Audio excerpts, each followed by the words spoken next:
Morning, everybody. How are we all? Can you let me know that you can hear me okay?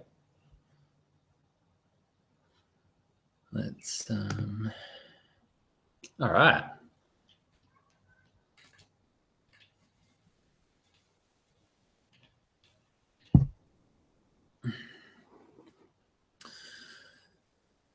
Hey, Carol from Boston, Elsie, California, Peter from Northern New South Wales, somebody from Bunbury, not too far away from me right now. Who else is coming? Sarah. Hey, Sarah. We'll be in touch with you this week as well, Sarah. Julie. Yay, we can see and hear clearly. That's awesome. Hopefully everything's going to go great today.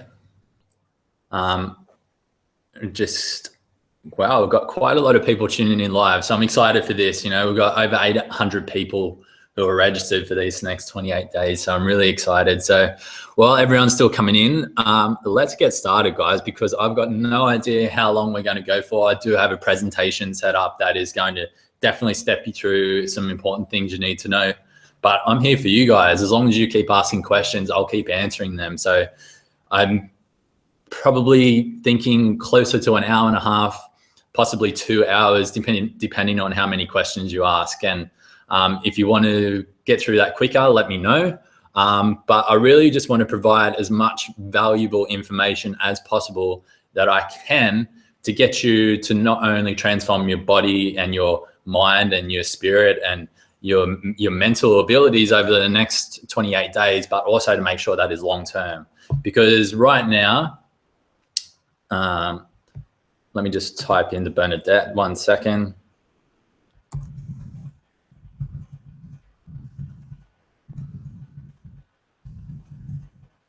All right.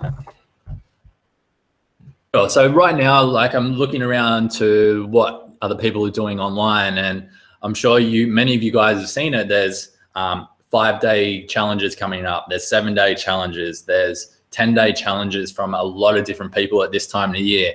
Everyone's wanting to take advantage of the new year, and I've definitely taken a fresh start for the new year myself. And I love all of those challenges, and I think they're great. But I think, and it's exactly what I was going to do. I was going to do a 5-day challenge. I was like, I'll get a lot of people, and we'll do this 5-day challenge.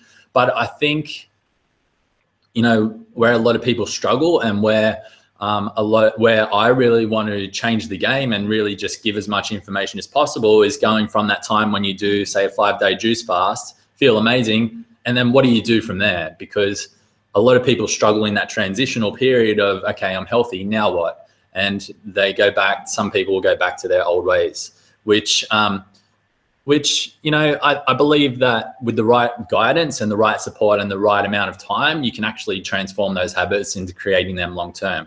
So this is why I created this.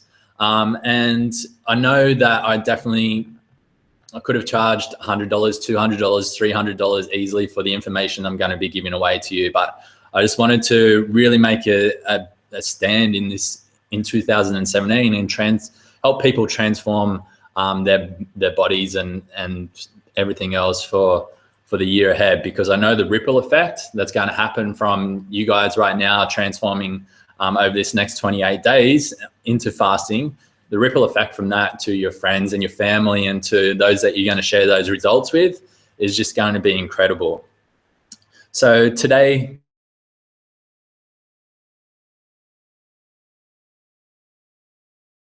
know a little bit about me, but I just want to share a little bit more. And I didn't know whether to share this right now, but I think it would be suitable. And then we're going to go in and we're going to talk about the mental and emotional success. And before I do go into that, I just want to say that the mental and emotional success that I learned many years ago, I believe is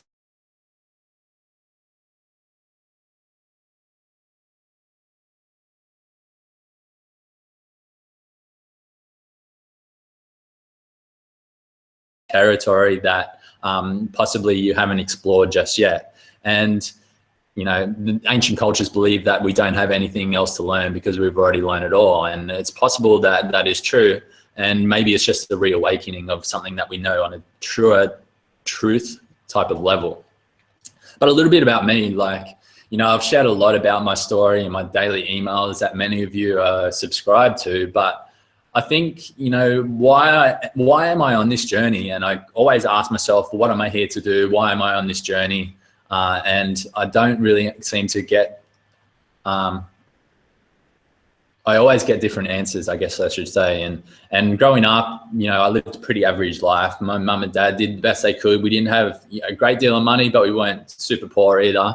But a lot of things happened throughout my childhood, which were really tough. And I say that because everybody's in the same position. I'm not saying that I'm special, but everybody's had a tough childhood. And there's a reason why I'm saying this right now, because there's something coming at the end. But, you know, we always did the best we could. And there was a lot of different events which I would once described as past traumas, but now I describe as the most defining moments in my life to set me up to be who I am today. And that's what I find so many people are doing right now, is they're trying to relive the past again. They're trying to find something in the past in order to justify how they feel today. Well, I think that's an old paradigm thought where we're trying to dig up the past all the time. Now is like, be happy with who you are because you've been led into this event. If you didn't go through the things in your past, then you wouldn't be sitting here learning some incredible information, getting to chat with other people in that chat box there from all around the world. Like I'm talking, there's people in this 800 people who are doing this program from all around the world, from the USA, Australia, England, all of your main ones. Then we've got people from India, Iran, Iraq, Israel,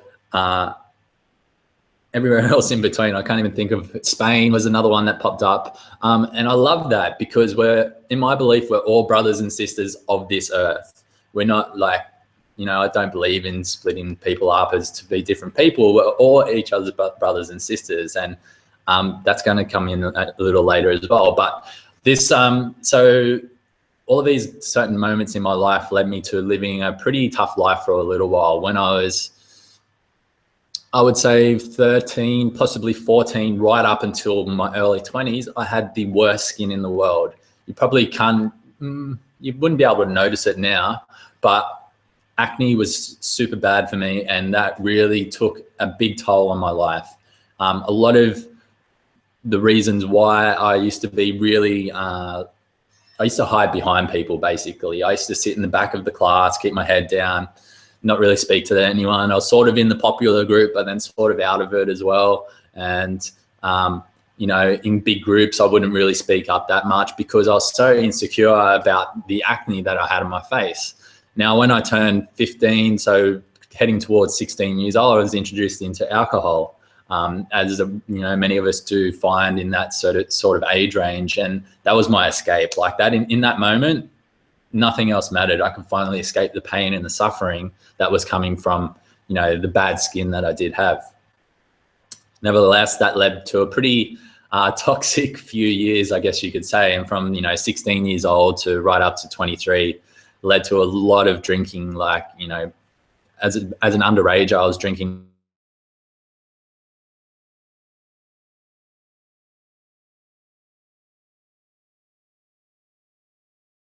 this tough crowd, and there's a lot of chaos, right? And a lot of people going through things that you don't know about. And my best mate, what I didn't really know was he was going through depression. 17, 1 week before his 18th birthday, he actually committed suicide. And that was such a big shock for everybody in my life, for all of the group. We were really close, and that just put a huge dent in our lives. And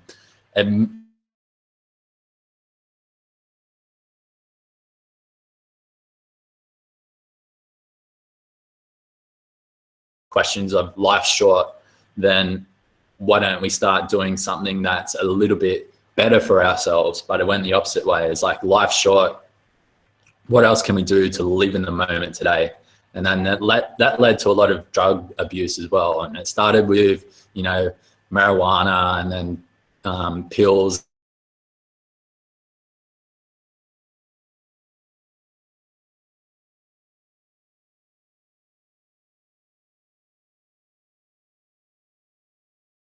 I've been through quite a lot, and the emotional and mental suffering, I guess you could say, that came from that has been something that I've had to deal with ever since that time. And while they were some of the toughest times of my life, it's actually defined me for who I am today, because if I didn't go through those experiences, I wouldn't be able to relate with others on that personal level. And I find that when I share these type of experiences with you, it allows you to open up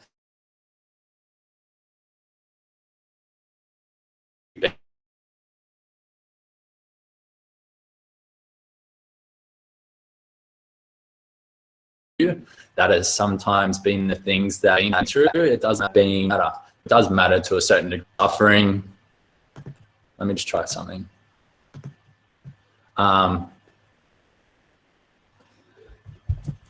Hopefully that's going to fix up the video dropping out a little bit for you guys.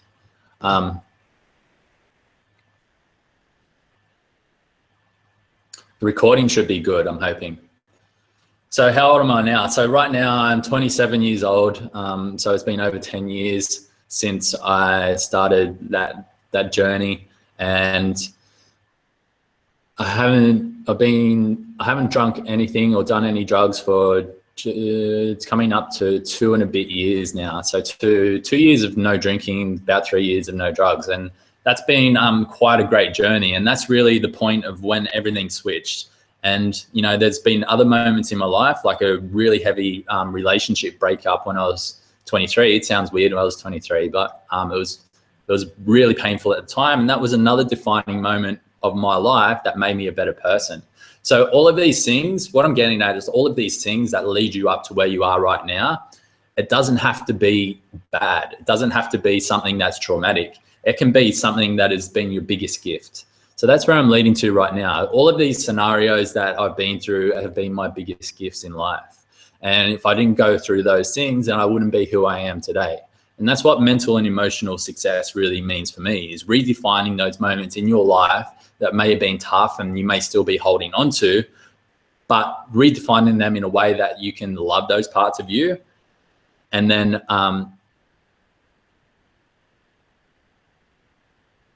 easier. You won't have that heavy feeling. You won't feel like you've got, you know, something riding on your shoulders all the time, or a heavy heart, because then you feel much freer and you can go along with the world. So what made me switch? What do you mean, Sue? Like, what made me switch from that lifestyle to a healthy lifestyle? Well, I guess there was a lot of different reasons. Breakup, I actually started moving in the right direction. While, you know, some of those things still happened, I started moving in the right direction. I started going and working out. I started traveling the world. And two of those two things alone just put my life off into a completely different path.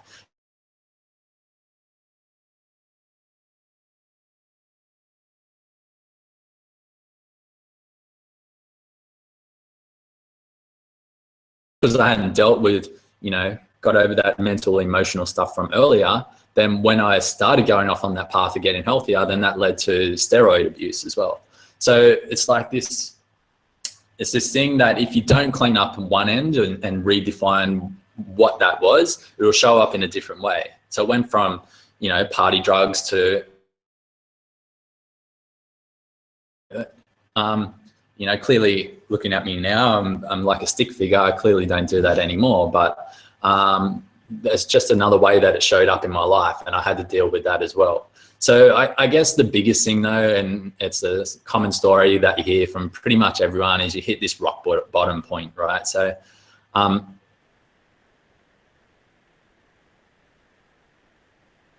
you know, website stuff and that type of thing. And we were eating up to 1 kilogram of meat per day, because that's what we thought we had to do to get big and buff and strong, and when we worked out in the gym. And then that led to a whole host of, you know, my body just breaking down and saying no more. And many of you will know that I went through chronic fatigue, and this is really what brought it on at the very end. Obviously it was a lead up of everything else before that, but we're eating, you know, a lot of meat, not many vegetables, pretty much no fruit whatsoever, because we had this, you know, too much sugar and fruit myth going on in our minds. And my body just said no more. First off, it started with a massive hormonal imbalance. to the point where my body was like, you know, releasing stuff that it shouldn't have been through its different areas. And then it led into chronic fatigue, which after doing more research, I realized, and after doing my last fast, it led to a lot of parasites in the body as well. And we're definitely going to be covering a little bit more on those things next week. But I guess that's the point where it led me to the point where I couldn't get out of bed. Like, the chronic fatigue was that bad some days that I would just lie there, my whole body would ache, and I couldn't get out of bed. And it was that point that I realized I needed to do something different. And it was in that moment of asking those new questions of how can I get through this better than I have before, that led me to detoxing. It led me to whole foods. It led me into raw foods. Then that eventually led me into fasting. So this is really where it's ended up. But before, I thought I was going to be, you know, in the personal training industry for many years. But after I learned some of the real truths about how health actually works, and then there's a lot of things in the fitness industry that need a big cleanup, and I couldn't work there anymore because I had very different views. But this led me to where I am now, and I couldn't be happier. There's been no time in my life that I can ever remember that I could be as fulfilled and as excited and as happy as I am right now doing this on a Sunday morning. There's nothing the day is awesome. I'd definitely be going to the beach after this, but there's nothing that I'd rather be doing right now on a Sunday morning than sitting here and sharing my experiences with you guys. And, you know, that's all I'm going to do over the next 4 weeks. I'm just going to share my own experiences, because what I find is that you can see through the people who have just learned from theory. Now, you know, don't get me wrong, a lot of people who get into science and become doctors and all of that type of stuff have great intentions, and I love those people for that. But if they're always going to be telling people what to do from theory and not from experience from themselves, then it doesn't work. And it clearly doesn't work, because that's what's showing up in life right now. So while we're on that topic, will any of this information be backed by science over the next 28 days? Possibly. I'm not a fan of science at all. There's one scientific study, which we'll talk about really soon, that I can agree with because of a few different reasons, which I'll discuss. But it really comes down to right now that there's a few things happening. You probably agree that there's an energetic shift happening in the world. It's actually being measured that the energy, you know, whatever the frequency in the world is getting higher and higher, but there's something happening on like a social level or spiritual level as well. That's undeniable. And, you know, I'm not going to go into that. It's not the presentation for that, but science is generally what I find. Science is about 20 years behind because it takes so long to get information out to the public. So why would you want to stay up with something that's 20 years behind? Why not use your own science, your own intuition, which I'm going to teach you about how to tap into that more and more to actually feel what's right for you. And then it comes down to this as well. If you have enough money, you can get any scientific study to say the right things that you need for your product so that you can sell more of it. And that's the truth. It's been proven. And the same with doctors. They can be paid off enough money to be able to prescribe things, whether they're good for you or not. So I'm not going to go into those subjects. They're touchy subjects, and I don't really like talking about them. All I like talking about is my experiences, what works for me, what's worked for clients that I've worked with, and my friends in the industry that I know are doing work on themselves. And there's nothing that I'll share ever that I haven't tried for myself and that I haven't got a perspective from both sides. Just like the whole fruit thing. There's still a lot of people that believe, you know, all sugars are the same. It's clearly not true, because if you have a sugar addiction and I give you an apple, that's not going to satiate you like a piece of cake would. So sugar and fruit is awesome, by the way, but let's not go into that. Cool. So any more questions? Because if not, I'm going to get into this because we're already 20 minutes in and the presentation is going to take like an hour. No questions. Awesome. I hope the video is working fine for you. I dropped the quality a little bit, so hopefully it's going to work good. If not, I'm hoping that the recording will be awesome as well.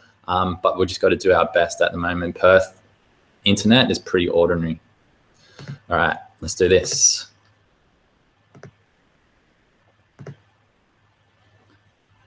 Cool. So can you just let me know that that slide is back up on the screen again? So that should say 28-day fasting kickstart mental and emotional success. Video is fine. Did I have a mentor? Good question. I've had a lot of mentors, and some of them have, and they've all been great and they've all played their part. However, what I'm finding now is that the biggest mentorship in my life right now is me. And that means going internal and doing the inner work myself. And a lot of that can be achieved through meditating, if you meditate a lot. And we're going to discuss that a little bit later. Cool. So everyone seems to be seeing this module 1. Let's go. So the structure of the 28 days, I purposely didn't say much about the 28 days, just the headings of what was going to be in them. And that was because I wanted to attract the right people. In the past, we've really always wanted clarity, complete clarity before we start something. Otherwise, we don't really know how to do it. So we're scared of the unknown and don't want to actually do it. Whereas I think now we're moving into this paradigm where you'll never have complete clarity. And all you need to do is just take that first step. So the first step for you, which all of you guys right now did, was registering on that page. For some people, that's a struggle. For some people to commit to just registering, that's a struggle for them. So you really need to congratulate yourself to be here, because half of life is just showing up, right? So you're here now. So week 1 is mental and emotional success. Well, that's what we're starting in about 20 seconds time.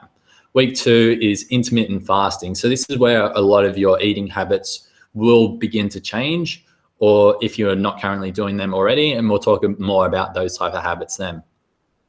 Week 3 is juice fasting.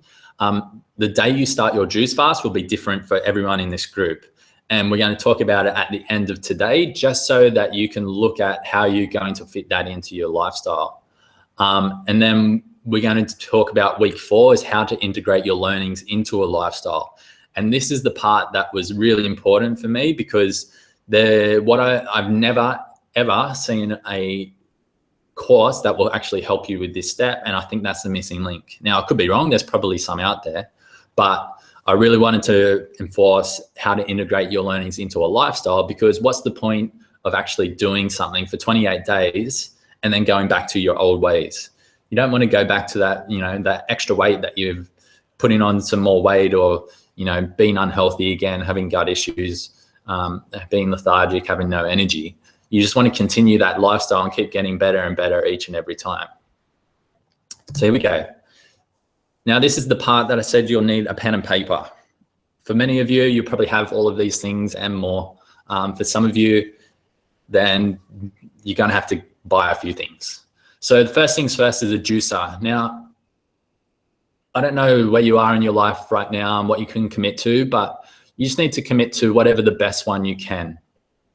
And it doesn't matter if you find yourself a juicer secondhand on gumtree.com.au from my Aussie friends.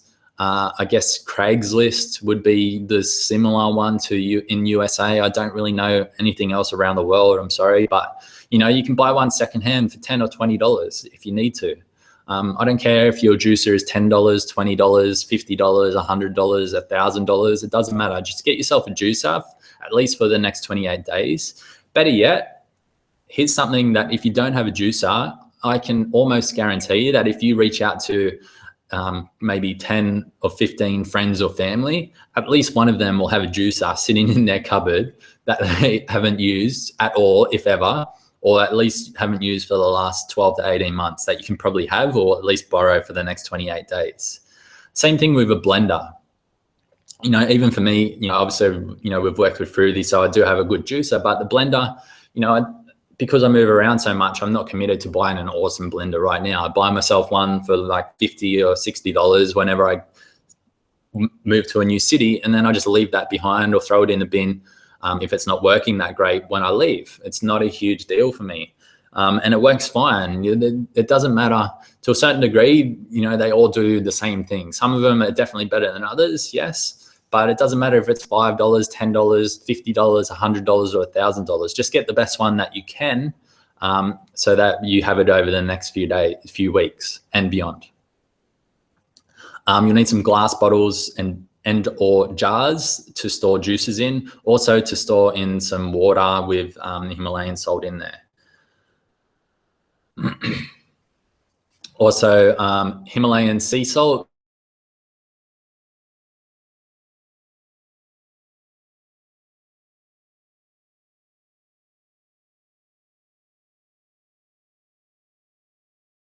Celtic sea salt, or you can use food grade Epsom salt as well, and that will be for a salt flush, which we're going to discuss next week. Let me just connect back in. Cool. And then an enema kit, guys. This can be a little bit strange for many men when they first do an enema. It's still weird for me when I do it, but here's what I know. It's just a little bit weird. It's not uncomfortable. There's no pain there. It feels a little bit weird, it's a little bit strange, but it's not really that weird when you think about it. And then at the end of it, doing an enema, you feel 1,000 times better, especially when on a juice fast. So just do it. You'll thank me later. And then you need a water filter, container, or system. Even those ones that have got those filtration cartridges that you put in the fridge, or I've got like a 6-liter one. Even that's fine for now. They're only about $30 to $50, something like that.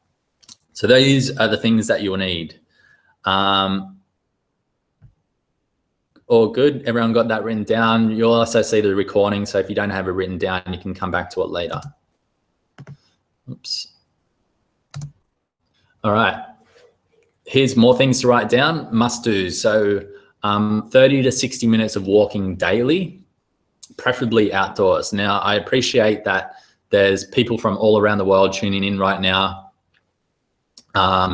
And Sue, what sort of enema kit can you recommend one? I don't really know, to be honest. I just buy whatever I fancy. Mine's just like a round thing with a hose at the end, and then you stick it up your butt. Pretty simple. There's not much to them. Particular water filter is I use the Brita ones when I move around a lot. If you can afford it, get a reverse osmosis system in your house, but because I don't have a house, and I don't do that.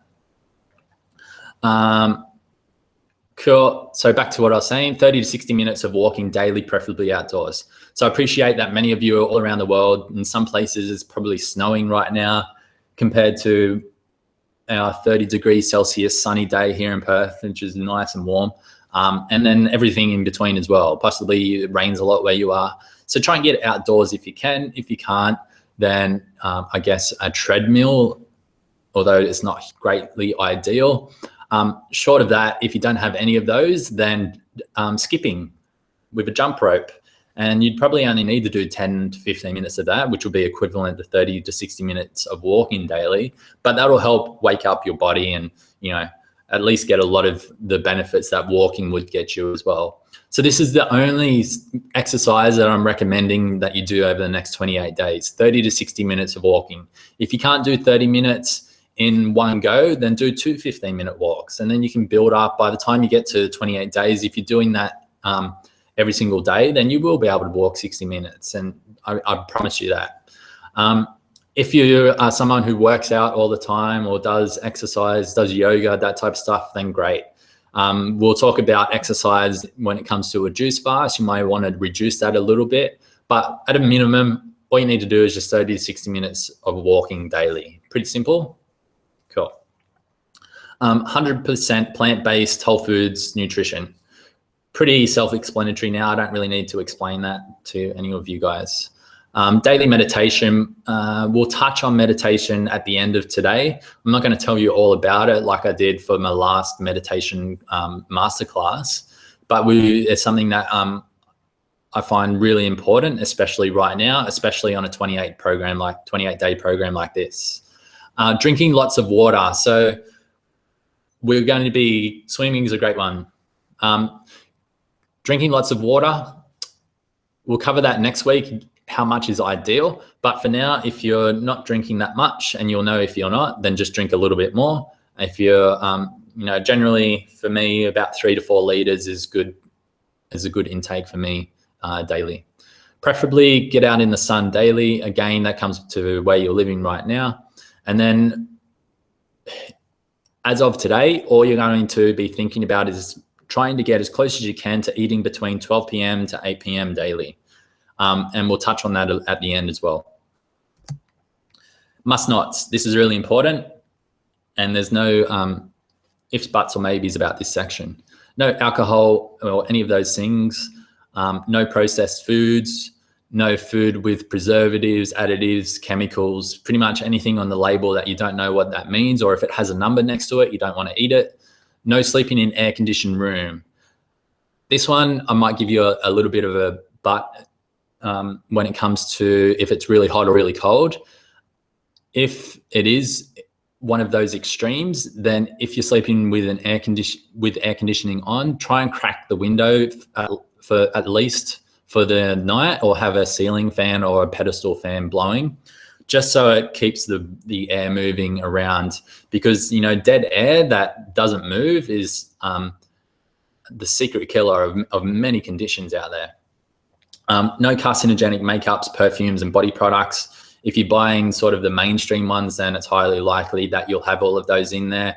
Deodorant is a big one. Any antiperspirant deodorants full of aluminium, which clogs up all your pores. You need to sweat. Your body sweating is one of the best ways to detox the body. So none of those things. You can check those products after this just to see if it's got any of the, and pretty much same thing. Anything that you don't understand what it is, anything that you can't really read, is probably carcinogenic. Carcinogenic means it's cancer causing. And then no animal protein, pretty much no animal products at all, meat and dairy. And this was one scientific study that I was talking about before that I do agree with, the China study.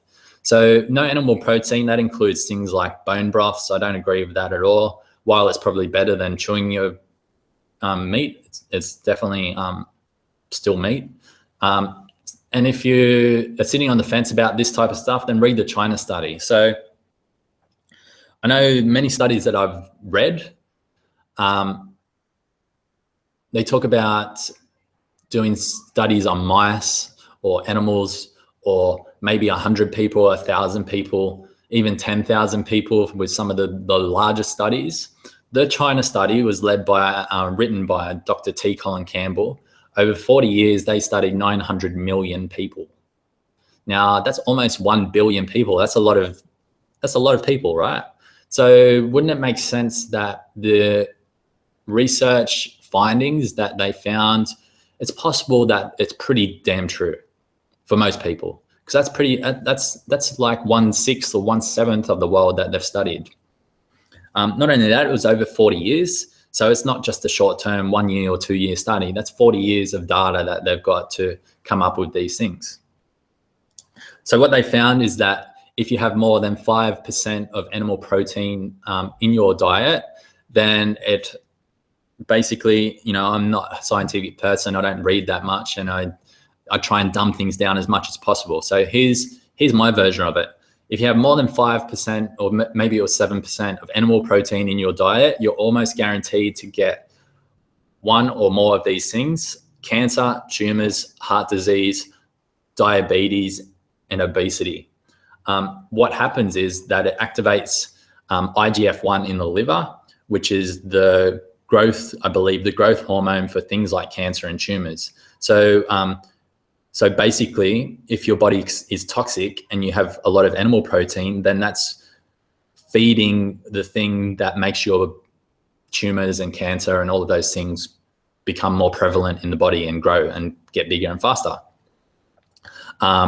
So basically, after studying 900 million people, the outcome was don't eat any more than 5% animal protein in your diet. I know for me, when I was a personal trainer, and when I was bodybuilding and all that type of stuff, I used to eat 40 to 50% of animal protein in my diet. And most people are sitting around 20%. So basically what's happening is you're feeding your body cancer. That's my way of looking at it anyway. So you can do what you want after the next 28 days, but I encourage you to read the book if you haven't read it already, or at least, do a little bit of research online about it. There's a lot of things, a lot of people that say, you can't believe this type of stuff, and I don't believe it for this reason. But I think it's just arrogance and ignorance that really goes against 900 million people being studied. And the reason why I do believe it, so there's a few things. First of all, Dr. T. Colin Campbell, his family are dairy farmers. So I don't think when he went to look at this study that he actually wanted to put his family out of business. Now, I don't know if his family are out of business or not, but I'm sure that wasn't the intention. Second of all, he has nothing to benefit from this study. Like I was saying before, if you have enough money, then you can get a result from a scientific study so that you can sell more products that you own. As far as I'm aware, Dr. T. Colin Campbell doesn't own any farms or anything like that feeds the world fruit and vegetables. So he's basically just telling people to eat more fruit and vegetables. He's got nothing to gain from that. And then the third reason why I can believe this study is because I used to eat a lot of animal protein. Now I don't eat any animal protein. And I used to feel like shit when I did, and now I feel great when I don't. So it sort of makes sense. And I used to always get sick. I used to get the common colds and flus. I used to get sinus. I used to get all of those things all of the time. There was times when I thought I'd never be healthy. And now I'd never get sick. I don't have any of those things. I never get sick. It's been 2 years since I've got sick. Actually, there was once I got food poisoning, and that was about it in the last 2 years. So let's move on from that. Any questions? See, there's already people saying about the China study in here. Cell phone, can you take pictures with your cell phone of do's and don'ts? Yeah, of course. Or also maybe drop those do's and don'ts in the Facebook group.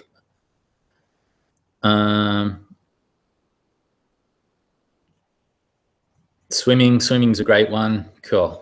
All right, let's move on. So something that I found this morning, there's going to be a few spelling mistakes in this presentation. I'm sorry, I'm not great with spelling or grammar, but there's no need to have any outbursts about it. It's cool. We can just move on. We can still understand what it means. So why focus on your mental and emotional success?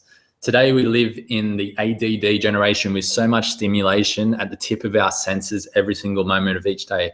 Learning to control your mind and emotions will give you the ability to navigate your way through the world in a much more focused, calm, and peaceful way.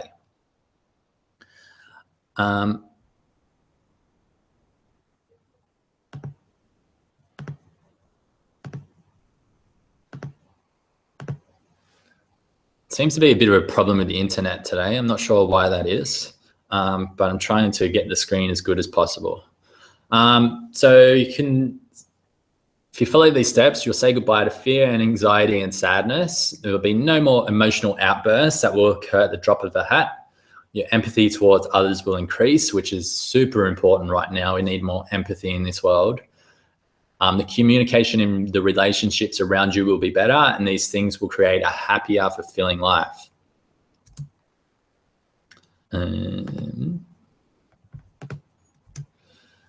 So knowing yourself is the beginning of all wisdom. That's a quote by Aristotle. And I love that quote because what I find is that a lot of people get into relationships or go on this journey of life without even knowing themselves. I know because I was one of them. And over the past 2 or 3 years, I've really, put myself in situations where instead of hiding or masking the ways that I feel about me, I actually go and find out how I actually feel, why I feel that way, and how I can feel better. So what we're going to learn today, we're going to learn about the power of your intention. We're going to talk about the dip and how to navigate it. We're going to be talking about a morning routine for daily success. We're going to be talking about a big one, the support of family and friends. And then we're going to be talking about self-love, which in my opinion is the secret to life. All right. So what's wrong? We live in a time of information overload, and most people are looking for outside of them for answers. They turn to the experts and are always seeking permission before taking action. So they read blog post after blog post looking for answers. They always try to tell others what to do before they even try it for themselves. They gain sympathy and attention by finding ways to stay sad and depressed. They move through the world in a clunky uphill battle with life. They are closed off and never taking answers that they ask for. And I'm saying that because that's how I was, because as soon as I realized I was doing all of those things, that's when things began to change. So I'm not going to make you buy hundreds of dollars of magic pills, powders, potions, or lotions. And I'm going to say this in probably every single presentation, because I don't believe that there are any magic pills, powders, potions, or lotions, whether they're 100% natural or whatever they are. I don't believe in them. And you may find that you have always had the answers inside of you, and that this 28 days was just a way to help you remember. And it's a great way to get clear on exactly what you want without losing everything around you. And there's very little to do. You just got to learn to be with yourself, which is possibly the hardest thing that many people find that they actually can do. So are you guys ready? We haven't even got into the start of this presentation just yet. Are you ready?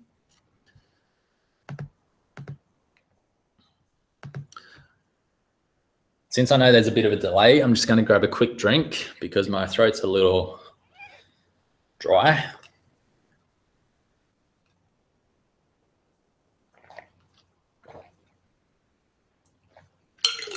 Ginny. All right, let's do this. Keep clicking the wrong button. All right, the power of your intention. I just want you to think for a moment. What does your intention mean for you? Does it mean a bunch of mumbo jumbo woo-woo stuff? What does it mean? Does it mean something that's really powerful? Is it something that you've had no thought about whatsoever?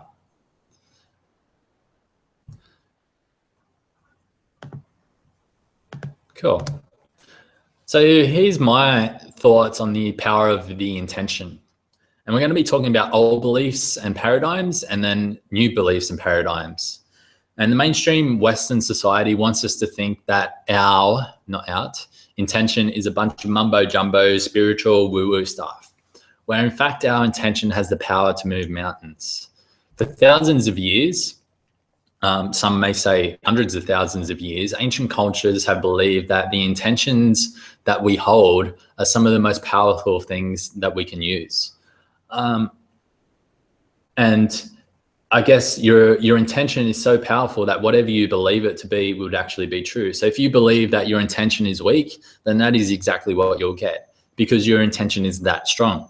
So here's the old paradigm. The old paradigm is set a goal and focus on it. So like, that's why a lot of these programs that you see, like, you've got to set a goal up front. What are you going to achieve over the next few weeks? Let's get really clear about what that is. That's what pretty much every seminar I've been to in my life talks about straight away. And here's what you do. So you write down your goals. You got to do it smart, right? You've got to do specific, measurable, achievable, whatever R is, and timely, and results based or something. I don't know.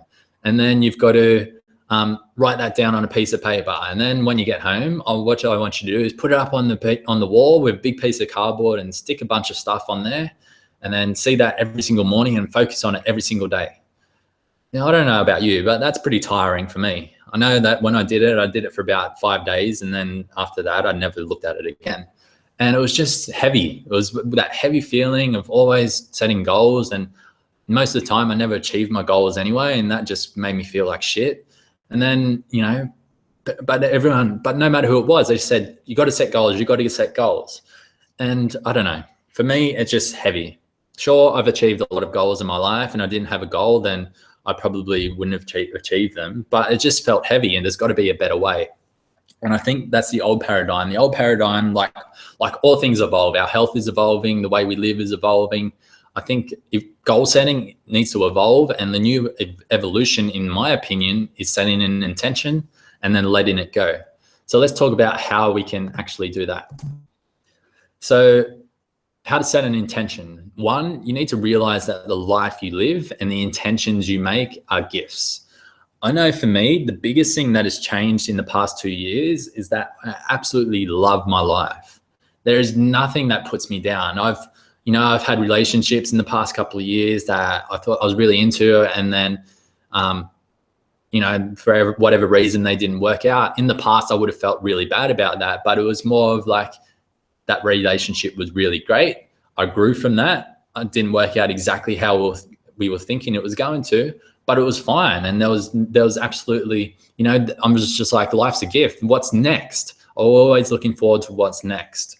And then once you realize your intention is a gift, and that's probably the hardest part, but the more that you believe that, the more that you move towards that, the more you will believe that, that's going to help that intention come into fruition much better.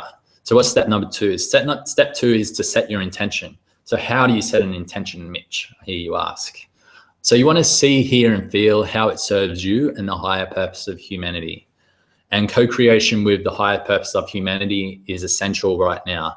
And co-creation with not just humanity, but also the nature around you, the environment, and the people around you as well. Because goals were very one-dimensional. Goals were like, this is what I want for me, and I don't care what I have to do to get there.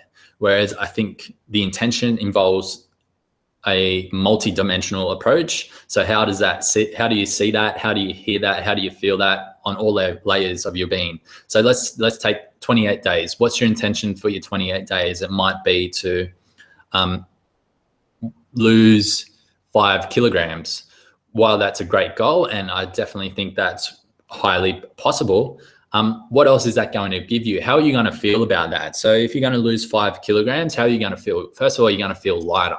You're going to feel like you have more focus and energy to play with your kids, or spend time with your partner. What else are you going to see? You're going to see yourself carrying yourself more confident. As you look in the mirror, you can finally stare yourself in the mirror again and actually appreciate what's looking back at you.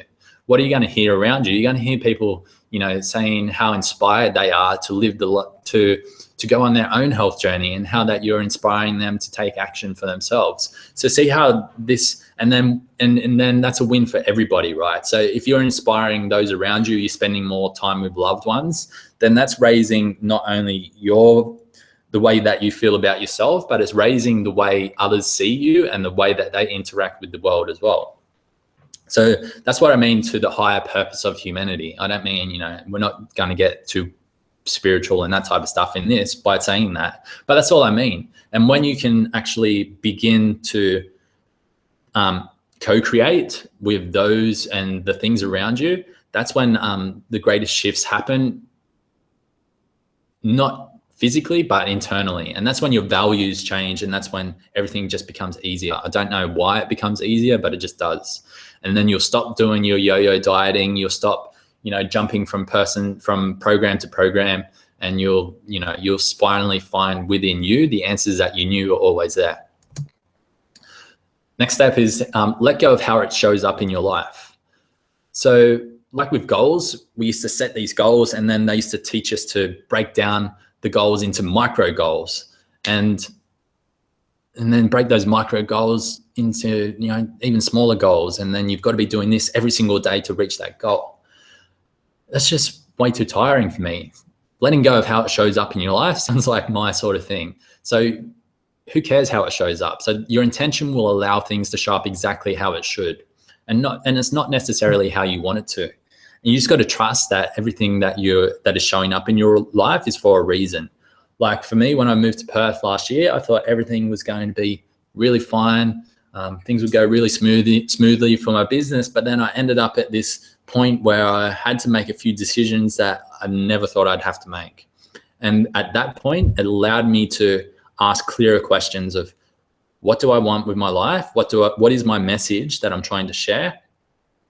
And most importantly, I think I said this in an email, is what creates results in me and the people around me faster than anything else that I've ever experienced in my life, and possibly faster than anything that I've yet to do. And the only answer that kept coming back was fasting. So that's why I rebranded Fast Way to Health compared to my old business. And that's why the message that I'm sharing right now is taking off much faster than ever before, because I got super specific, not super specific, but I asked the right questions. And then when I found out what that actually was for me and what that meant, what that feeling, that lighter feeling was for me, it was fasting, then I let it go. I was like, okay, my message is fasting. Now let's see what happens. And then I just started following that lighter feeling. So I just said that right then, is like, where am I feeling this in my body? So I use this all the time, because a lot of us are being influenced by the people around us, right? So on a Friday night, you get a phone call from your friend, or a text message from your friend, or a Facebook message from your friend that says, hey, this person's coming over to my house. We're going to have a few drinks. Do you want to come over? Now, you know from previous experiences that when you hang out with these people, they gossip, they talk about things that you don't really necessarily agree with. Maybe they talk about, maybe they're racist, maybe they're just complaining about things all the time. I'm saying these things because I'm just thinking back to my life 5 years ago of what was happening with the people around me. And when you think about that, you get this heavy feeling. You're like, oh, I really don't want to go there, but you're still telling your old stories, like, oh, these people are my friends. I think I really should go there. I've had a big week, so I deserve a glass of wine. All of these things. Whereas the lighter feeling in your body is to stay at home and meditate, or watch a documentary, or have a bath, or just sit there and be with your partner or your kids or something like that. That's the lighter thing. So you want to start following the lighter feeling in your body. And that means, maybe meditating daily is going to help you do that. And then it doesn't matter what that's for. Another example I love to give is when you read a blog post, something that popped up in the group just yesterday, I think. Possibly, maybe it was you, Jackie. I'm not sure who else. Somebody put it in the group, and it was about coconut oil. Now, the thing with health is you'll find an article that says coconut oil is the best thing in the world, and then you'll find an article that says coconut oil is the worst thing in the world. You'll probably find a scientific study that says coconut oil is the best thing in the world, and you'll probably find a scientific study that says coconut oil is the worst thing in the world. Well, when you consume coconut oil on your skin, or when you eat it, put it in a smoothie, cook with it, how does that make you feel? If that makes you feel lighter and happier, and you like it and you enjoy it, then you just got to follow that feeling. Who cares what the blog posts say? Who cares what scientific studies say? Just follow that lighter feeling.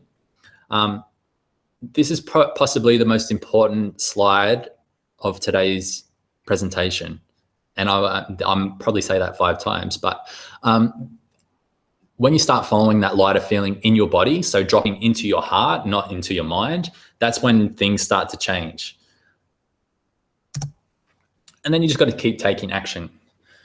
A lot of what was the Secret? When The Secret came out, that book, a lot of people thought they could just sit back and just wait for the bills to turn into checks in the mail and just sit there all day and do nothing. Whereas, I love the law of attraction. I think it's great. I listen to Abraham Hicks all the time, but you've got to take some action steps, and you've got to hang around with others who support the intention that you are leading, and you've got to be prepared for the dip, which we're going to talk about in just a moment. But it's when you're taking action, like I was saying before, it's not taking action out of complete clarity. It's just taking that first step. As soon as you take that first step, that's when the next step will be opened up for you. Because let's think about it now. We've all got an iPhone or a Samsung or whatever, and you've got Google Maps in there. When you jump in the car and you're going somewhere new that you've never been to before, and it's maybe a long way away, and you don't know any of the directions, what do? You get out your GPS, you type in the address, and then you press play, or not play, but go. And as soon as you do that, what does your GPS do? Does your GPS say, okay, here's what you're going to do. You're going to drive 100 meters. You're going to turn right. You're going to follow that for 1,000 kilometers. Then you're going to turn left. You're going to take the third exit. Then you're going to come back, take the next right, travel down there for 100 kilometers, take the next left, followed by the immediate right. No, it doesn't do that at all. All it says is that when you take off out of your driveway, it says turn left. And then you turn left onto the road, and then you follow that road, and a few hundred meters before the next turn, it will say turn right in 500 meters. It just gives you the next step. And as soon as you can come to a point of embracing the unknown and just being happy that you know the next step, that's when the step following that's going to open up to you. So as long as you're keep taking action, following that lighter feeling, then that's when you're going to start to realize the true health and the true life that you do desire. So let's recap that. So realize that the life you live and the intentions you make are gifts. Set your intention, let go of how it shows up in your life, follow the lighter feeling in your body, and feel another spelling mistake, I'm sorry. Feel the lighter feeling in your body and follow it, and then keep taking action. So I'm just going to grab another quick little sip of water. While I do that, just take 10 seconds to think about your intention for the next 28 days.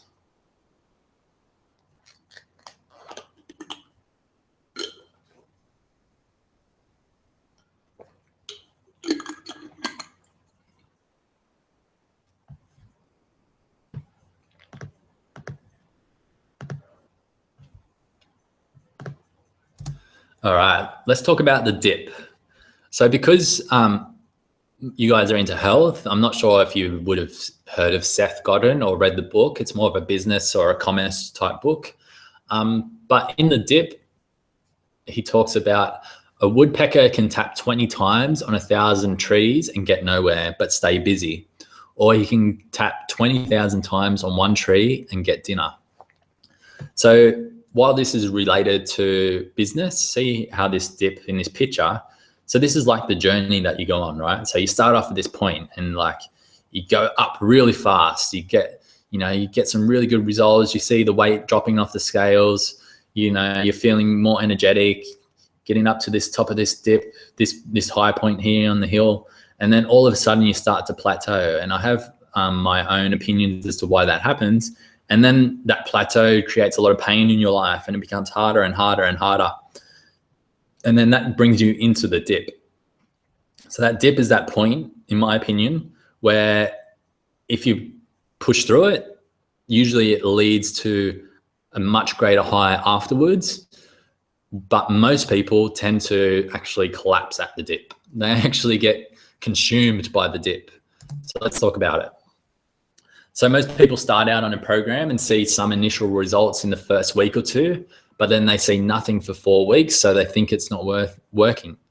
Then they think they need to find a new program and start something new, and then it becomes a painful, never-ending circle because they don't allow themselves to go through the painful part, which is the dip. And I saw this all the time in personal training and through hundreds of clients, and I saw it probably through thousands of people in the gym. The gym is a great one that many of us can relate to. Is as soon as you start going to the gym, you start exercising more. So let me take an example from personal training. Here's what happens most of the time. People would come and sign up with me. They would start doing some personal training, and I'd make them do 3 things. So obviously exercise was going to be one thing. They'd start exercising more than they ever did before. Second thing, most important thing, was drink more water. Most people who are sick and overweight and have certain diseases in their body are not drinking enough water. And then the third thing, which I learned after many years of asking better questions, was what's the easiest way for most people to get results really fast? And that was simply just making them eat more fruit and vegetables. I didn't worry about whole macros and protein and all of that type of garbage. I just said, eat more fruits and vegetables. If you're eating a little bit now, double it and eat more.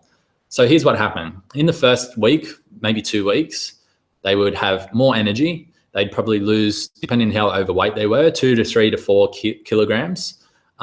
They would be excited to come into the gym. They would be wanting to get outside more and spend some more time doing some activities outside. Then we'd get to week 3 and week 4 and 5 and 6. And somewhere along this line, they would start to plateau, and the weight would stop falling off the scales, and they would start to experience a lot of pains and illnesses and diseases that they'd had when before, that started to lead them into personal training. Now, here's my opinion. This is just purely my opinion based on what I'd seen many different times over.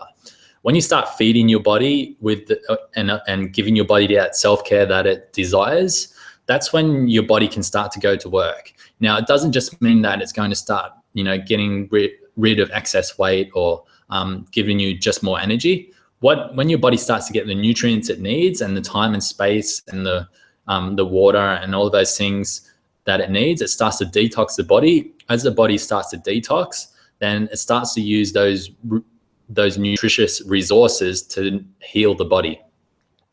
So as the body starts healing, then it becomes hard initially. So let's take a lot of people who come into the gym, they've got gut issues, or they're lethargic all the time. They're onset of osteoarthritis or onset of diabetes, all of these things. When they start eating a nutritious diet, exercising, drinking more water, the body starts to get the resources it needs, and it starts to repair those things. As it starts to repair those things, then the body will show up old pains and illnesses and diseases like colds and flus and sore throats and sinuses and old injuries, and these things start to show. And then that's when people quit, because they think they're doing something wrong, where in fact, you're actually doing exactly what the body needs to do to go through that bit. And the only way to get through it is to feel it. And if you don't, and if you go back to your old ways, so what happens when we start to get sick? We go for the comfort foods, right?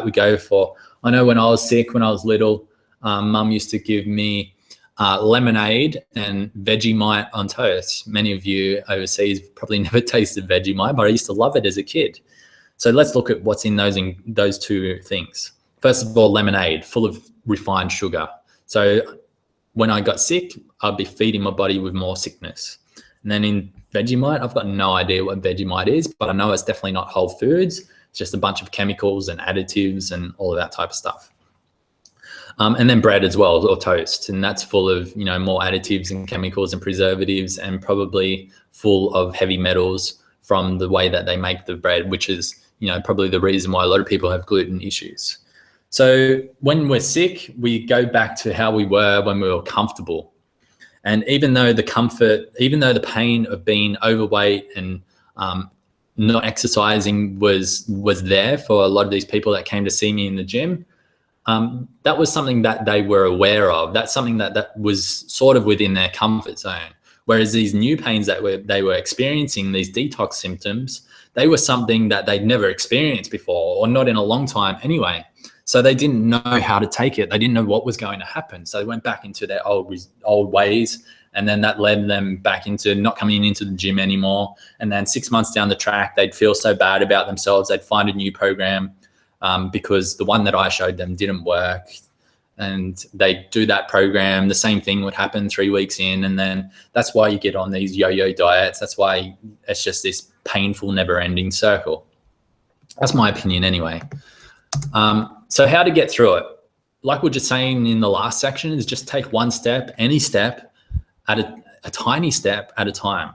So just taking steps each and every day. And a lot of people ask me, Mitch, how do you stay committed to the way that you live your life? How do you stay healthy all the time? I haven't drunk alcohol for 2 years. How do you not do that even if you're out with friends who are drinking alcohol? Well, the truth is I've just probably failed more than that person who's asking the question. But when I fail, quote unquote fail, it's not really failure, but it's just if I fall off the horse, then I just get back on the horse. I just take, if anything happens, I just regather myself and I just take a step towards my ideal self again. The next thing you can do is embrace uncertainty and discomfort. Now, I'm going to say this a lot, and you can probably see that already, is embracing the uncertainty, embracing, having no clarity. That is really one of the best things you can do for your life, because when you are comfortable with the uncomfortable, that's when things can begin to happen. Let yourself be moved by curiosity. I love this. And if I wasn't a curious person, there's no way I'd be here right now. I have researched some of the craziest stuff in this world. I remember someone who I'm going to introduce you to in week 4, Juliet. I was speaking with her last year, I think it was, on a chat together where we were just going back and forth, and I forget what we're talking about. We're talking about, actually, that's what it was. We're talking about meditation, I've got no idea. We're talking about something, and I said to her, I get really curious about things in life, and it doesn't mean that things that I learn I believe to be true, but I try and stretch my imagination as far in the opposite direction to a belief that I have as possible. So let's say that you don't agree with meditation. A good thing to think about would be, okay, why don't I believe about meditation? It's probably just an old story or a thing to do with the past, but why don't I believe about it? And then you want to just try and find everything else as far in the opposite end of the scale as to why meditation is beneficial. And this was the example I gave. It was like, okay, if you're going to break that belief that you do have, then why don't you start researching about the possibility that there's monks in this world living today in the 21st century that when they meditate, they can levitate up off the ground. Now, right now, I don't believe that because I haven't experienced that for myself, but I've researched that stuff. Like, this is a strange example, but this is what I've researched because I wanted to know what are the possible limits. And then it's just like pushing the pendulum so far the opposite way that it becomes ridiculous. As it swings back, it'll eventually end up in the midpoint where you can start to believe that these things are true. And something that many of you guys might be really interested to know is that when I first heard about juice fasting, I thought that was the most ridiculous thing in the world. I thought, why would you want to juice fast? That's the most stupid thing I've heard. How could that be healthy? How could anybody stop eating for more than 24 hours? And that was the stupidest thing in the world for me. But I got curious and I just kept learning more. I kept, following that lighter feeling, which I was talking about before. And then that led me now into juice fasting being a main component of not only my life, but also my entire business. So that's what I'm saying about let yourself be moved by curiosity. You always want to be learning, and any beliefs you do have, challenge them and try and learn why you have that belief, and then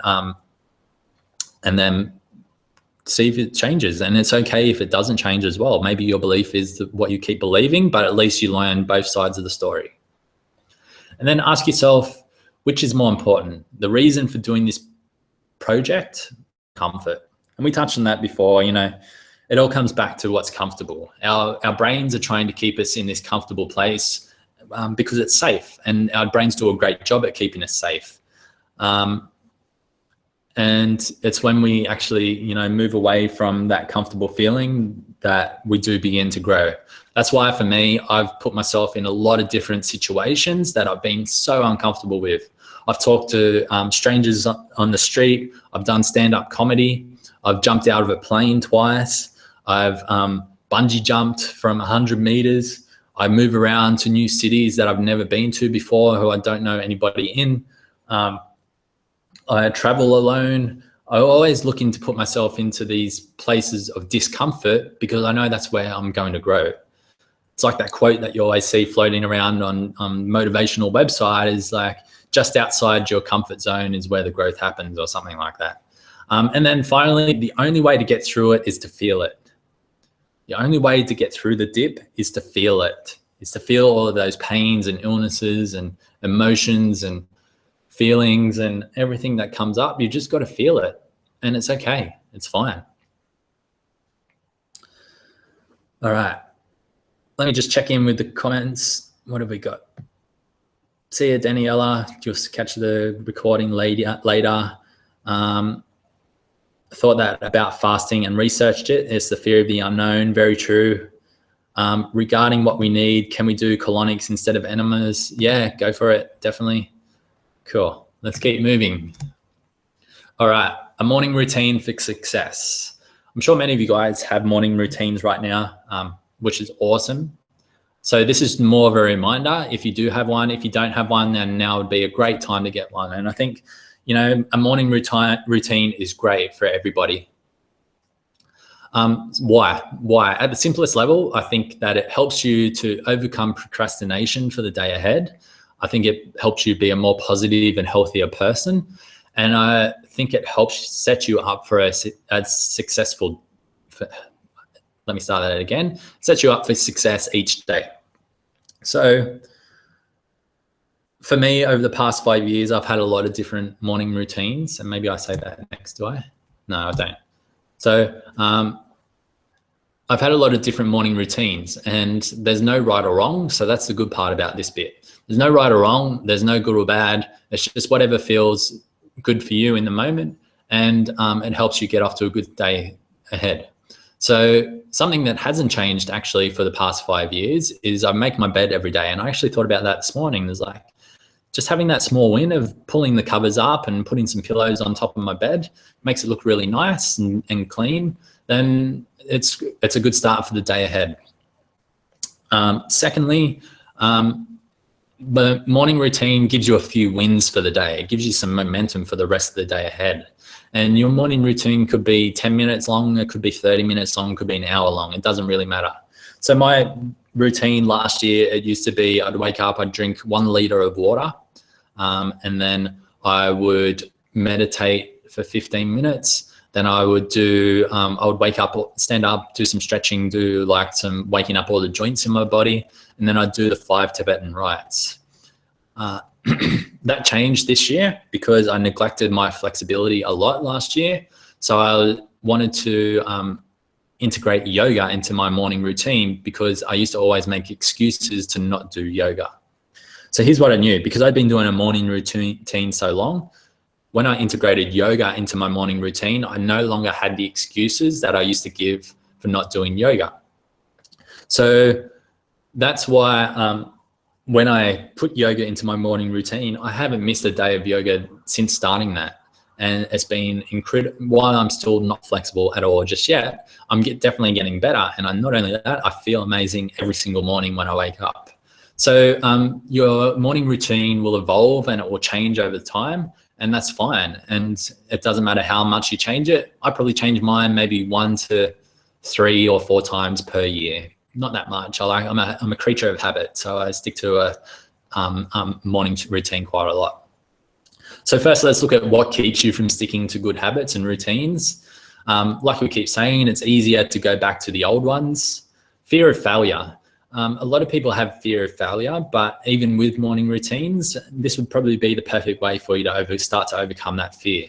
No one needs to know what you're doing each morning. You don't have to announce it to the world. You just got to do what works for you. And if you fail one day, then just try a little bit better the next day. Feeling like there's no support. Like we're saying in that in the quote from Aristotle, or actually no, there's a quote coming up soon, so I'm not going to ruin it, but feeling like there's no support. First of all, that's why I create these Facebook groups, so that you can interact with other people who may actually be in the same boat as you are, and get that support. Secondly, you don't need support from others. And you're going to learn this in the next 28 days. Lack of motivation. If you're looking for motivation, then you're doing it wrong. Now, I don't often say that you're doing it wrong, but you're doing it wrong. Lack of motivation means I want something for a reason that is external, not for a reason that is internal. So you're looking to achieve something because that's what someone told you you should do. That's because you've been programmed to believe that way. That's because it's out of ego. Whereas if you're coming from a strong intention, a strong internal intention, then motivation will be a thing of the past. You don't need motivation. It'll just be a calling. It will be something that's guiding you that way each and every day. Distractions. So I was thinking about this one the other day. The only distraction you should have from your morning routine is sex. And I mean that with every part of my body. The only thing that's probably more powerful than anything that you're learning right now is that full human interaction and connection through that sexual energy. Or even if it's not sex, maybe just cuddling for some people. But that energy that you get from another human being, like we are longing to be touched by somebody else, right? That is what creates a lot of energy and power and fulfillment in our lives. So if you're going to be distracted by sex, then I forgive you. Please go ahead. Maybe you could even ask your partner to be a part of your routine. That's up to you, but keep that one to yourself. And then you sucking at managing the day. A morning routine will help with that. Managing, and the more you do your morning routine, the better the rest of your day will be as well. Messing up or forgetting to do it one day and then just giving up. So a lot of people it's like an all or nothing approach. It's the same with food. It's like, I'm going to eat super healthy, and it comes to the weekend and I eat like 5 pizzas. It's that all or nothing approach that needs to that you need to let up. You just got to do a little bit better than the day before. Just try and be 1% better every single day and not have that all or nothing approach. So how do you set a morning routine? My suggestion is, especially initially, keep it simple. 3 to 5 things maximum. So like I said, my first thing was drink 1 liter of water. My second one right now is to meditate for 30 minutes. My third one is to write in my journal. And then my fourth one is to do yoga. Making my bed is not really a morning routine anymore. It's just a habit. So those are just 4 things. And then after that, that's when I'll have a shower and start my day. There's no right or wrong, so you don't have to worry about that. Give yourself more time than you need so you're not rushed. So what does that mean? Well, if you work out that your morning routine is 20 minutes, then get up 30 minutes earlier each day.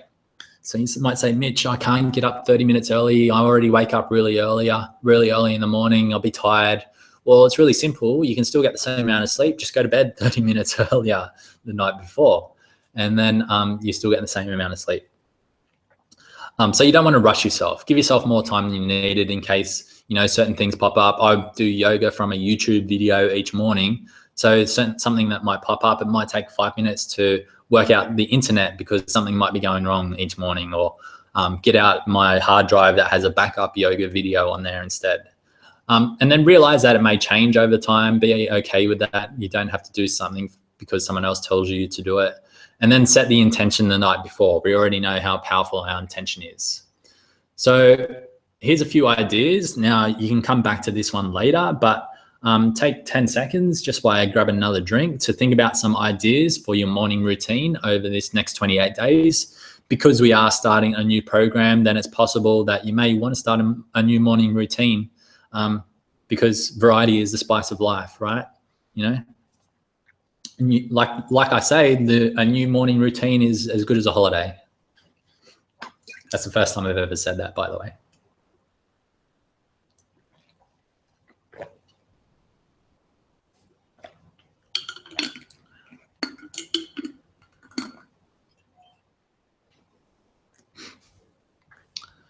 All right, good.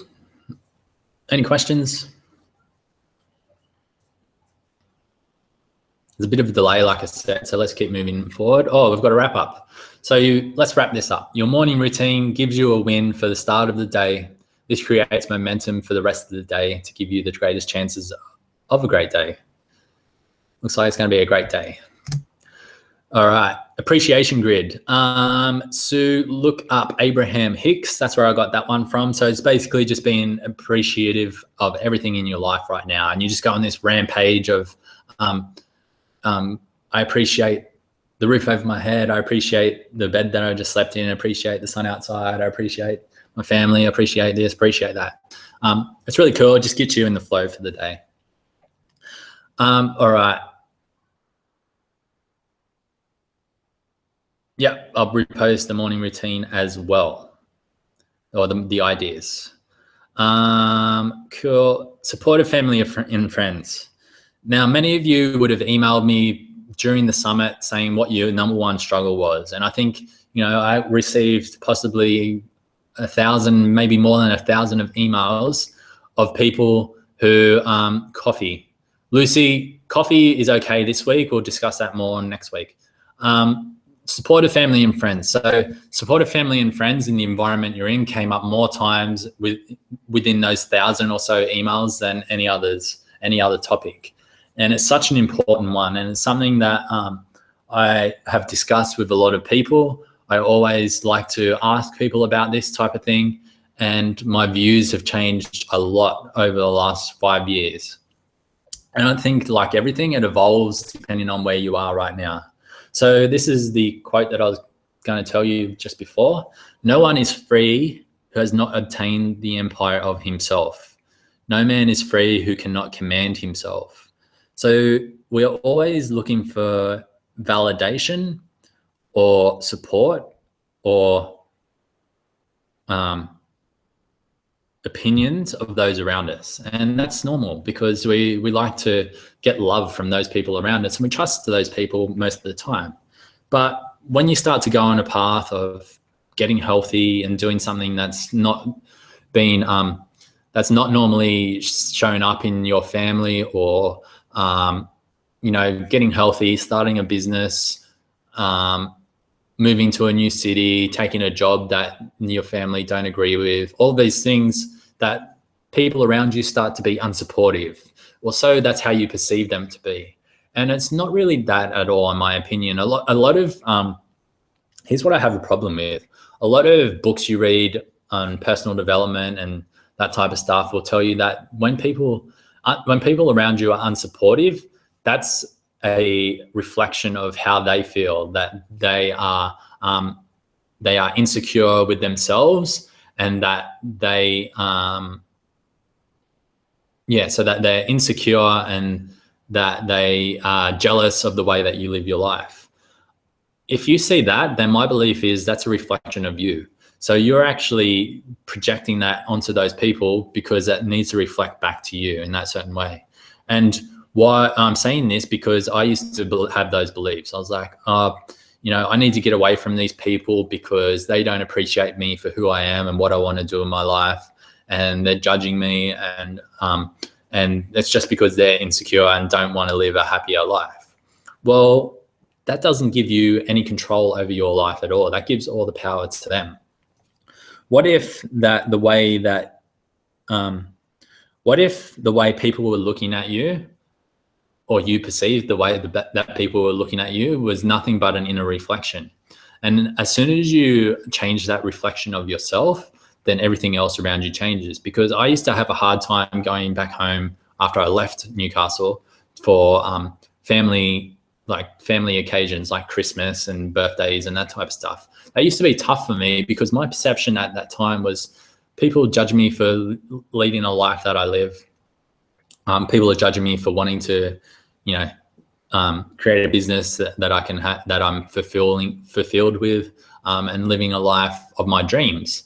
Whereas as soon as I realized that was not the case, and I realized that it was nothing but me internally, I was creating all of these circumstances in my mind because I didn't know me. I wasn't being true to myself. I wasn't loving myself. And that's the only reason why I was projecting that onto those other people. Whereas, people around you, they're just a little bit curious. Sometimes they might say something that tends to be a little unsupportive, but think about it like this. You are, whatever choice you're making right now, it's because you've probably done a lot of research into it and probably learned a lot of things about it, and it feels true to you. And then you go out to somebody else and you say, I'm going to do all of this stuff. And these people it's probably the first time they've heard about fasting. It's probably the first time that they've even considered that way of life. And you try and tell them that you're going to do this. They've got no reference point to come from. So of course they're going to be a little bit overprotective of you. So that's what I'm getting at here. I'm taking a long-winded answer here, but what I'm getting at is it's just, you don't need supportive family and friends. It's nothing but an internal projection that you're giving to them. So what do you need to remember? These are some things that are going to help you stay on track when it seems like there's no support around you. First of all, is your passion is your priority. When you're passionate about something in life, everything else around you doesn't matter, and everything else tends to get better the more you become passionate about it. Life is short. So let's talk about those ancient cultures that I brought up earlier. In the grand scheme of things, they are possibly hundreds of thousands of years old. Our life is going to last anywhere, depending on how much you follow my advice. If you follow it completely, then possibly 150 years. If you don't follow my advice, possibly 50 years. But anyway, let's say on average, we live 70, 80 years. That's not much, to be honest. Of course, yeah, maybe you believe that our spirit goes on. I definitely believe that as well. But this lifetime that we're living right now is short. So why not just make the most of it, living how you want to do, no matter what everyone else thinks or believes. And then, like I was saying, others may not fully understand. They've got no reference point like you have a reference point. So just be mindful of that. And then sometimes others are insecure. Yeah, I get it. I definitely believe it to a certain extent, but don't believe that's always the answer. Look to yourself more than you look at others. Remember, anything is possible. Anything is possible. You could walk outside today or tomorrow after you wake up and meet the partner of your dreams, or you could, meet somebody who's looking to hire somebody in the job of your dreams, or you could finally realize that morning routine you set for yourself is achievable each and every day. Anything is possible. I truly believe that. You can do this without their support. This 28 days is really to help you go inwards, not outwards. You don't need support from anybody, especially your family and friends, and especially from me. My job here is to simply get you in a place that you'll find the truth within. A lot of coaches, consultants, brands, people with products like to keep you in a place of telling you that you're not good enough or that you need to find the answers outside of you. And so I'm coming from a place of consumerism here where I'm sick of that. Now, that's not great for me to admit as a business person, but aren't you sick of people who do business in unethical ways? I believe they're coming from a place of scarcity, not abundance. My whole goal is to there's so many people in this world that need the information that I have to share. My goal is to get you the information that you need for you so that you never need any more information ever again. And that probably means that, you're not going to buy any products and services and blah, blah, blah, blah, blah, but that doesn't matter to me. My calling right now is to get people back in their bodies, get them healthy, get them loving themselves again, and then living a life that they're excited about. That is my calling. And I don't care, how that, I do care, but that's a bad way to phrase it, but I don't mind how that happens. And I have to be true to myself. When I'm true to myself, that's when I know that, and come from a place of abundance, that's when I know if things are going to flourish and things will just work out. I don't know how they'll work out, but they will. And then realize that you can't please everyone in life. There's probably people on this call right now who I've not pleased, who I've said something wrong, and they've taken it from a place of an attack or a judgment, and they've left, and they'll probably never come back again. And it's not my intention ever to do that to anyone, but sometimes buttons will be pushed in other people when you actually come from a place of your own truth. And as long as you're staying true to you, then nothing else really matters, does it? As long as you're true to yourself, then what else matters? Nothing. All right. So my tips are, here are my tips. If I had to do it all again, this is what I would do. First of all, I wouldn't tell anyone what I'm doing unless I really have to. So if I was going to be starting a business or going to the gym for the first time, I wouldn't tell anybody about it at all. I wouldn't waste my valuable time defending my decisions either. So a lot of people would just want you to want to just argue the point. They just want to get an argument with you. That's their general nature. So I wouldn't spend time defending. I'd just say, if people were asking what I was doing, I'd just say, hey, this is what I'm doing. I don't mind what you think. Next one is answer any questions by agreeing with them or some humor. So people will ask you a ton of questions, is like, one that ever since I started, going on this path of building my own business and all that type of stuff, I go back to family gatherings and Christmas and that type of stuff. And there'd always be like one or two uncles or aunties was like, so Mitch, where's all the money that you're making? Or all of this stuff. And like, yeah, it's sitting in the bank, or it's, oh yeah, blah, blah, blah. Or Mitch, where's these muscles from working out in the gym? I was like, yeah, can't you tell? Where's your muscles? And you just got to be humorous about it, crack a joke, and just agree with them, whatever they say. Oh, Mitch, I read this blog post that fruit has sugar in it and you shouldn't eat too much fruit. It's like, oh yeah, I know. I eat 12 pieces of fruit a day. I'm getting so fat, I just try and be playful about it. Don't take it to heart. Something that I'm really good at is temporarily tuning out. I am great at just looking at people and agreeing with them and have no idea what they're saying. It's one of the best skills that you could have with life. And then surround yourself with supportive people. This is why I create these programs. This is why we're doing a retreat at the end of the year and possibly 2 next year. So you can get yourself around these people. All right. This is possibly the most important section of the day. So gather yourself. We've been here, wow, how long have we been here? An hour and a half. Kudos to you guys who are sticking with it. We've still got pretty much everyone who started at the beginning is still here. So that's amazing, guys. Thank you. I really appreciate it. We're nearly finished, and then we'll have some questions. So you can ask all of these questions that you're dying to ask, and we'll answer that at the end. And like I said, I will just stay here until there's no more questions. I don't mind.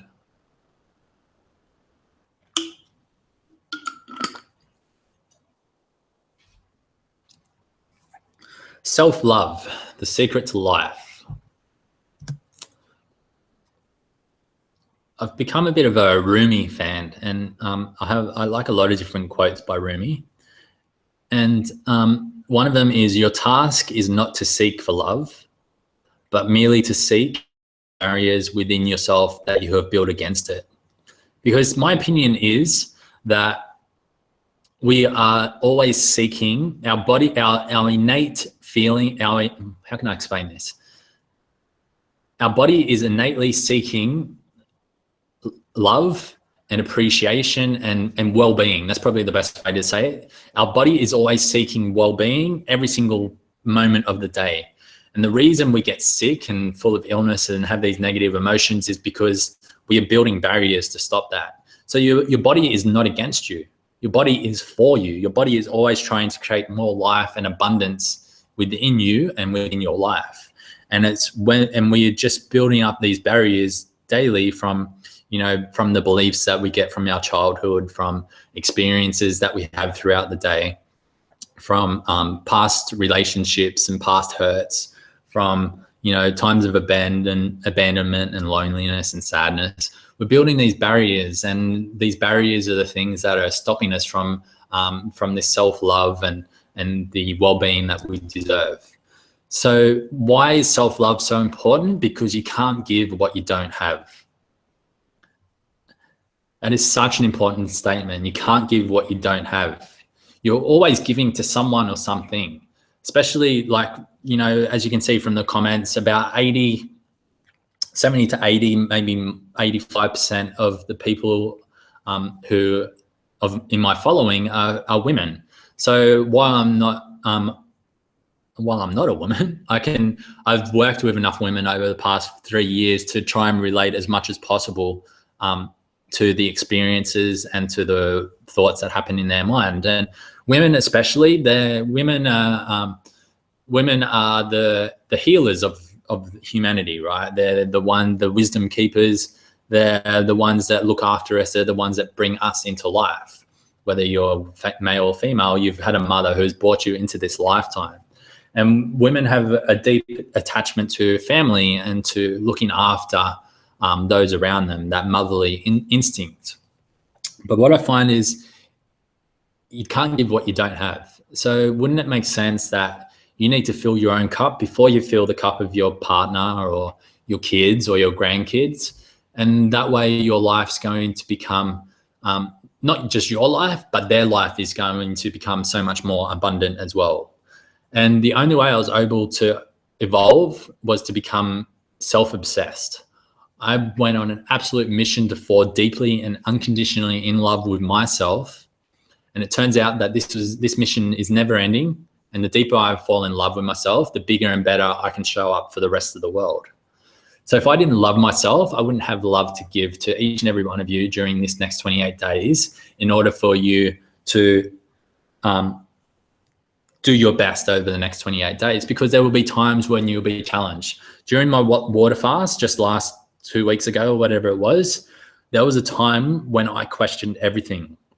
I questioned this 28 days. I questioned the work that I do. I questioned the entire life that I live. It's like, why do I have to, why me?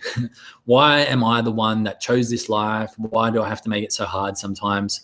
Why can't I just be at home where I grew up, drinking beers and numbing myself of all that pain? Where clearly that was just like me ridding myself of part of my ego and part of these old beliefs and the old story I used to always tell myself. But there are going to be times over the next 28 days where you'll question everything. You'll question your life, and that's okay. That's the first thing I want you to know, is that is okay. It's perfectly fine.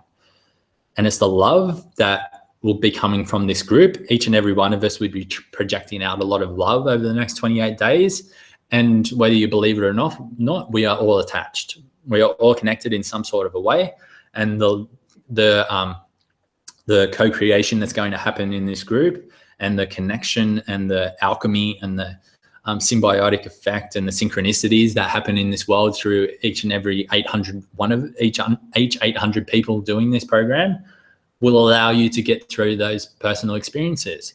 As you get through those experiences yourself personally, your body will fill up with more self-love, and then you will give that out into your family, and that's going to set them on their own path as well. So you can't give what you don't have. That's why I'm saying that in the next 28 days, you need to prioritize you. You need to become selfish as possible over this next 28 days and give everything that you have to you so that you can give more to others afterwards.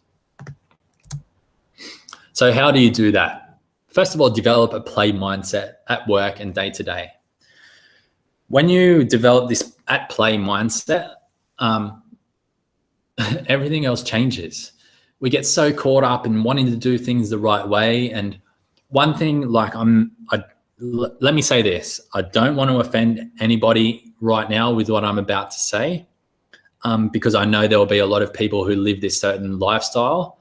And I'm not saying you specifically, I'm just saying a part of your community is really perpetuating a way of life that's not congruent with the message that they're trying to live. And that is the people who consider themselves a vegan. Now, like I said, not all vegans are like this, and it's just a part of this community that have this sort of mindset. Is like when they become vegan, they want to forcefully tell people what they are doing wrong. They want to be aggressive about it. They want to go on this, like, get on their high-flying disc about, like, just telling people that they're mean and that they're living a life that is the devil and all of this type of stuff because they're eating meat. Well, while I don't eat meat and I don't believe it's a great way to live, that type of way is just as poisonous, or like, I'm just trying to tread lightly here with my words, because I really don't want to offend anyone. But you know what I mean. Like, people who are so aggressive about the way that they live, that it's actually doing more harm than good. Whereas you want to develop a plain mindset. So if you are vegan, and I'm pretty much vegan, the only thing I eat is honey and a few other little things. A better way to live would be to just be the example. So you would want to shine brightly every time you're around people, and just, move through the world without any care, with a lot of love, and just inspire people to come up and ask you, what are you doing? They might come up to you, and Sue just wrote a comment. Yep. So Sue, let's say that you're living a life that is full of abundance. You're eating lots of fruits and vegetables. Your skin is glowing. You're getting out in the sun, getting some sunshine. You're at your most ideal weight, and the people around you start to come up to you and say, Sue, what are you doing with your life? I want to be as healthy as you. I want to go through life that is, and not have any worries or stress or anxiety like you do. And then that's when you can sit them down and say, hey, you know, I just eat a lot of fruit and vegetables. I do this thing where I just don't eat for 16 hours a day, and I do a fast here and there, and this is my life, and it's great. And at that point, when you're playful about it, that's when people around you start to change as well. Have a symbiotic relationship with Mother Earth and nature. I don't know if you've seen the documentary Earth, was it Earthing? Yeah, Earthing, I think it's called, where they did a study about how people just put their feet in the earth for a few minutes a day, and how that created, helped them, created, what am I trying to say? It helped dissipate a lot of pain. So less inflammation in the body just by putting their feet in the earth. So getting out with Mother Nature, and, you know, observing the trees and just being out there connected to the earth, no shoes. That's a great way to find some self-love. Nourish your body with real food. So I did a video once about JERF, #JERF, which was made famous by, I believe, Sean Croxton, which is just eat real food. So what is real foods? That's your fruits, vegetables, nuts, and seeds. Anything that grows from a tree or in the ground, that's your real food. That's what you want to be nourishing your body with. When you nourish your body and have that connection with those types of food, the self-love just appears. It's amazing. Learn to be with yourself before being with others. Super important one. And there's a lot of different ways you can do that, but meditation's a great way to do that. Also, I believe in going on dates with yourself, which is just down there a little bit, where you simply, I do this all the time, simply for the fact that I don't have a great deal of friends in this city at the moment, but I will go on like a day trip somewhere by myself and just be with myself, you know, appreciate the people around me, you know, just going, and there's a lot of people out there that have to be with someone all of the time, except for when they're sleeping, they need to hug a pillow instead. Just be with yourself. And maybe that means for you hiring a cabin out in nature off the grid for 3 days and just sitting there, no distractions whatsoever. Whatever that means, just do that. Go and be appreciative of everything and practice that daily.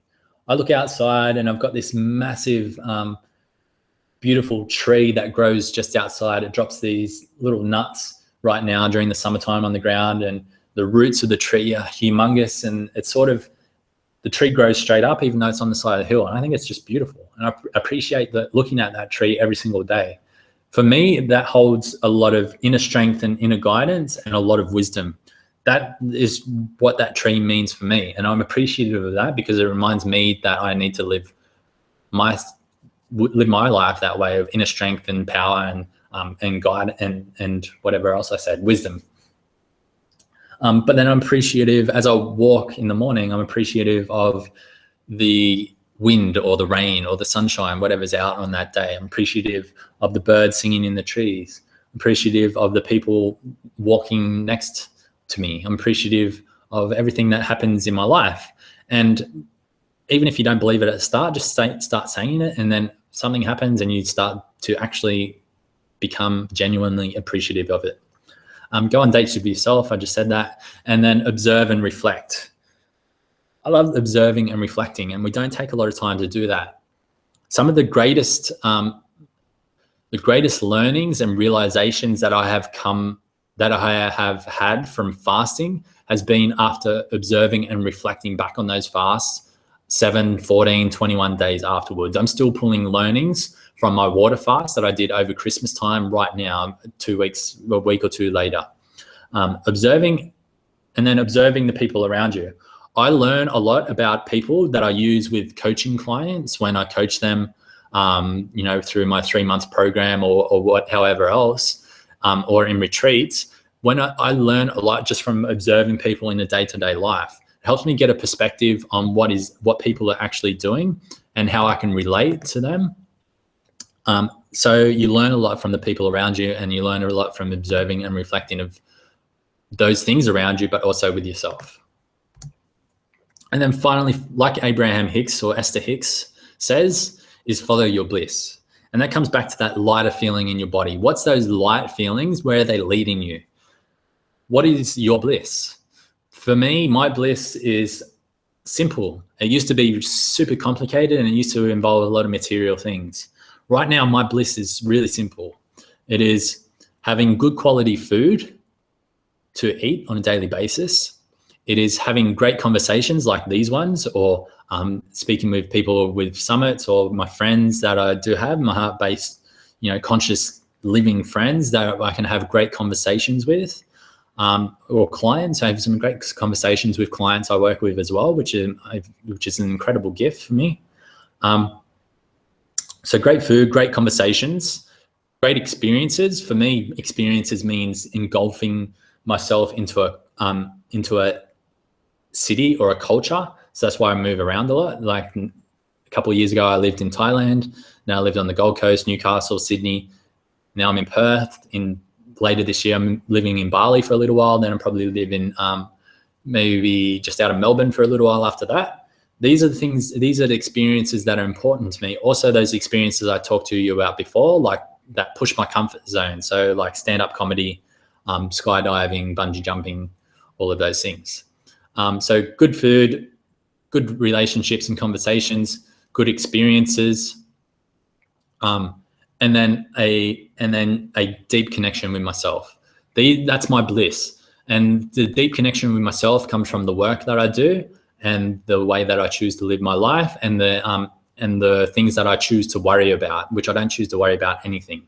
So the things that I choose to stress about, which is virtually nothing, these are the things that make my bliss. So as you can see, this is pretty easy to achieve, right? I don't need large amounts of money to buy a 6-story place on the edge of the cliff near Sydney Harbour to be happy. That has no meaning to me at all. I have those things. So good food, which is water, good relationships and communication, good experiences, and the other one. Comprende? And we're coming towards the end, guys. Amazing. Pretty much everyone is still here. Thank you again. Question and answers are coming up real soon. Meditation. I'm not going to go into why this is great. We already did a meditation class a few weeks ago. If you want that, you can purchase the All Access Pass, or you can get it as a bonus when you sign up as a client. But this is the last one. Amazing picture there, Alicia. I love it. How cool is it that you can post pictures in the chat box? That's awesome. I didn't even know that. Thank you. Cool. So meditation. Here's what you're going to do 28 days. Ideally 30 minutes per day. This would be something that I'd be hugely appreciative, and you'd be even more appreciative if you can manage 30 minutes of meditation in your morning routine or in the evening. So here's what you do. Meditation. Set your alarm for 30 minutes earlier every morning. Sit up in bed. Put a pillow behind your back so that you can sit upright and nice and comfortable. Get comfortable. Take a deep breath in. Hold for 5 seconds and slowly exhale. I think I need to do that right now, so let's all do it together. So on 3, we're going to take a deep breath in, hold for 5 seconds, and then slowly exhale. Ready? 1, 2, 3. Deep breath in. Hold for 5 seconds. Slowly exhale.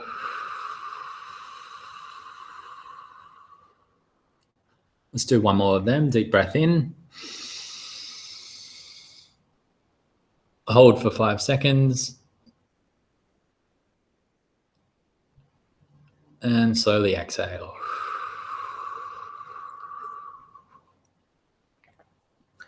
See how that immediately just drops you into your heart and into your, stops the monkey mind so much. So you want to do that a couple of times. And then you just sit. So you just sit and watch the show. Yes, and close your eyes. Sorry, I missed that bit. So sit, close your eyes, and watch the show. This is my version of meditation. And, I've done transcendental meditation. I've done focusing on your breathing. I've done mantras. I've done whatever else. And, they're all really effective. I love all of them. I've done guided meditations and I think they're great. But I think to a certain degree, you're still trying to suppress what is supposed to come up. I've meditated for 90 minutes a day, 2 hours a day at one time. And I did that for an entire month once. And it was so profound, some of the experiences that came up, because a lot of things from my past came up, and it allowed me to sit with it and be okay with it. And as soon as I was okay with it, that's when it no longer held me back and weighed me down. And there's a really great documentary called The Dharma Brothers. I haven't watched this for a long time. The Dharma Brothers, where they bring in meditation, Vipassana meditation into the jails. And they say that they had the same experiences where they brought up the times when some of these people in jail had killed people, and they'd suppressed that from their life. But they had to relive those scenarios again in their meditations. And as soon as they allowed themselves to relive that and be okay with it, then that's when their life began to change. They finally started to have more empathy and compassion for their inmates and the people around them. They started to do things that were meaningful with their lives, like taking up writing and teaching other people in the jail how to do meditation and certain things. And that's such a profound shift to go from a killer to somebody who has a little bit of meaning in their life. And I'm sure, some of these people weren't getting out of jail. They were in there for life. But it's still a great shift to see that someone who can go from being that messed up mentally and emotionally to the point where they actually kill somebody to actually finding meaning in their lives. So that means, I'm going to make an assumption here that no one on this call has killed anybody. If you have, then there's no judgment there from me. It's probably, you're probably doing things to overcome that now, which is great. But just a really interesting topic. I don't know how I got here. But whatever we're going through right now, then there's hope that we can actually have meaning in our lives, and we don't have to have those things that are weighing us down. And I saw a really interesting conflict or conversation on Facebook yesterday with some of my friends who I'm Facebook friends with, who are actually coaches and consultants who teach a lot of more businessy stuff. But they said that meditation doesn't do anything for you except relieve stress in the moment. And I completely disagree with that. I think if you sit long enough and for enough days in a row, meditation will bring up everything you need to deal with to the surface. And as soon as you learn to be okay with that and love that part of you, you don't need to explore that ever again. And that's another old paradigm we live in, is that people are always looking for ways to feel bad, of why they feel bad. So they're trying to dig up things in the past as to why they feel bad. Whereas what if those things in the past didn't matter? As soon as we love those parts of ourselves, then that's when everything changed. A great way to love that part of yourself is to bring it up through meditation, which it just comes up naturally. Whatever you need to deal with first will show itself first. And as soon as you love that part of yourself, everything else becomes lighter. And then you've got the next thing to deal with, and you know that you can get through it. And whatever comes up for you is fine. Like I remember when I did the masterclass for meditation, someone said that a lot of tears came up for them the first few times that they did meditation. And that's fine. Allow those to come up, and then just be okay with it for the rest of the day and love that part of yourself. Other times you might feel an urge to laugh out loud. Great. Laugh out loud during your meditation. There's no right or wrong. So just sit and watch the show, see what comes up, and be okay with it, and try and love that part of you. So here we go. That's pretty much it. This week's action steps. So there's a bit of a recap of what we've learned today. So if you do have your pen and paper, I'll also post this in the group. But this week's action steps are: start moving towards eating between 12 p.m. to 8 p.m. daily. So notice how I didn't say you must eat 12 p.m. to 8 p.m. daily. That will come next week. But just start moving towards. So if you currently eat at 7 a.m., try and eat at 8 or 9. If you currently eat at 10 a.m., then try and eat at 11 or 12. And be okay with it. Don't go hard on yourself. Pardon me. No processed foods, meat or dairy products. Self-explanatory, we already discussed that. Complete your morning routine daily. If you don't do it one day, don't be hard on yourself. Just do it again the next day. Complete your meditation daily. Same thing. Purchase anything you need from the shopping list. I'll post the shopping list up on the page. Plan your juice fast in week 3. This is the bit that I said we would get to, and this is a bit that you want to look at your calendar and plan. Comprende? Let's do it. So after facilitating many of my clients who I work with on a one-on-one basis into juice fasting, what I have found is if you take days 2 to 4 away from normal life, then you will be hugely appreciative of that information to start with, but your body will be as well. Generally, days 2 to 4 is going to be the hardest days. If you've never juice fasted before, then day 2 will likely be the biggest and hardest. Day 2 and 3 will likely be the hardest day for you. If you have juice fasted before, extended juice fasting, then it's possible that days 3 to 4 and possibly 5 will be your hardest days. So you'll know intuitively which days you need to take off. So here's my advice. Let's say that you work a normal 9 to 5 job, Monday to Friday. Here's what you'd do. Day 1, you would start on Thursday or Friday.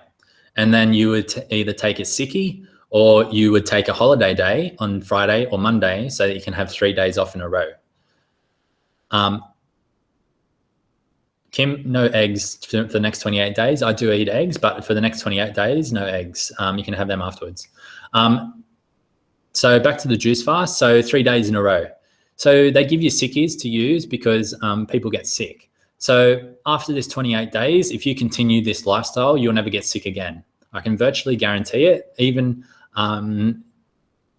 as long as you keep following the steps that we teach over the next 28 days and you do seasonal juice fasts, you won't get sick. So you won't need sickies after this 28 days anyway. So you might as well take one.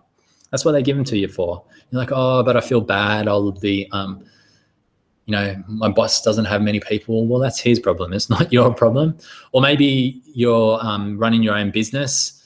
I get it, but you will have more energy and clarity and focus after those 3 days to be so much more productive that I'm sure you can just give up 1 or 2 days of your business to do a juice fast.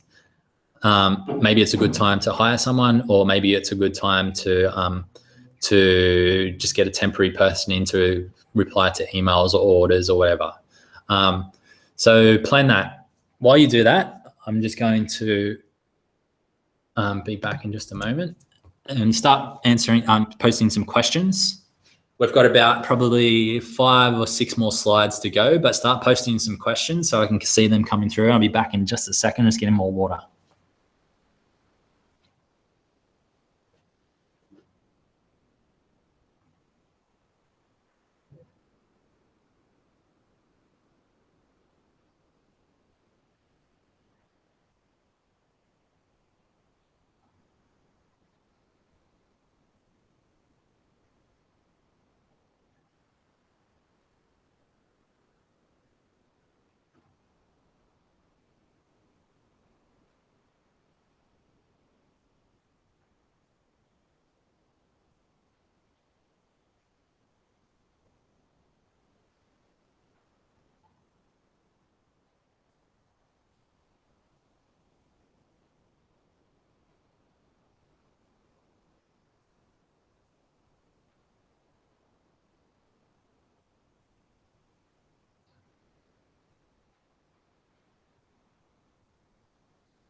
All right, questions. Guys, this is usually where most of the wisdom comes from, is during the questions. This is probably the best part of the actual training. And there's going to be a lot of questions. I've actually had a few questions during the week about the one-on-one coaching as well. So let's have a quick chat about that just while those questions are coming in, and then I'll be sure to answer every single question that that comes in as well. So a lot of people have been asking about what type of coaching I do, and this will help get some more clarity with that as well. So basically, you know, these are the points that I had on the website, but basically the bottom bit there is I hate beating around the bush and working on the surface. So when I work with clients, we go deep, really fast, and get to the core of your challenges and overcome them. So this one-on-one coaching is not for everyone. In fact, there will be a very small amount of people who want to do coaching. And like I said before, you know, I don't expect many of you to actually need it or want it, and I'm fine with that. But I know there are a lot of people, a small handful of people that do need that. That's why I do still offer one-on-one coaching. And the only other way you can get access to me or Sam one-on-one is through a retreat, which one of them is at the end of the year. But we don't do any other in-person events just yet, and it won't be happening in the next couple of years either. So if you do want to work one-on-one, it's the only way. So there were a few questions just about the process and what was coming up.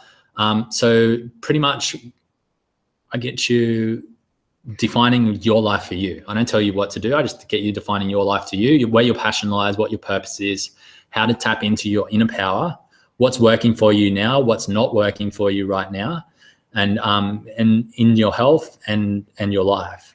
And then come up with a solid plan that you can use to walk your path in the shortest possible time.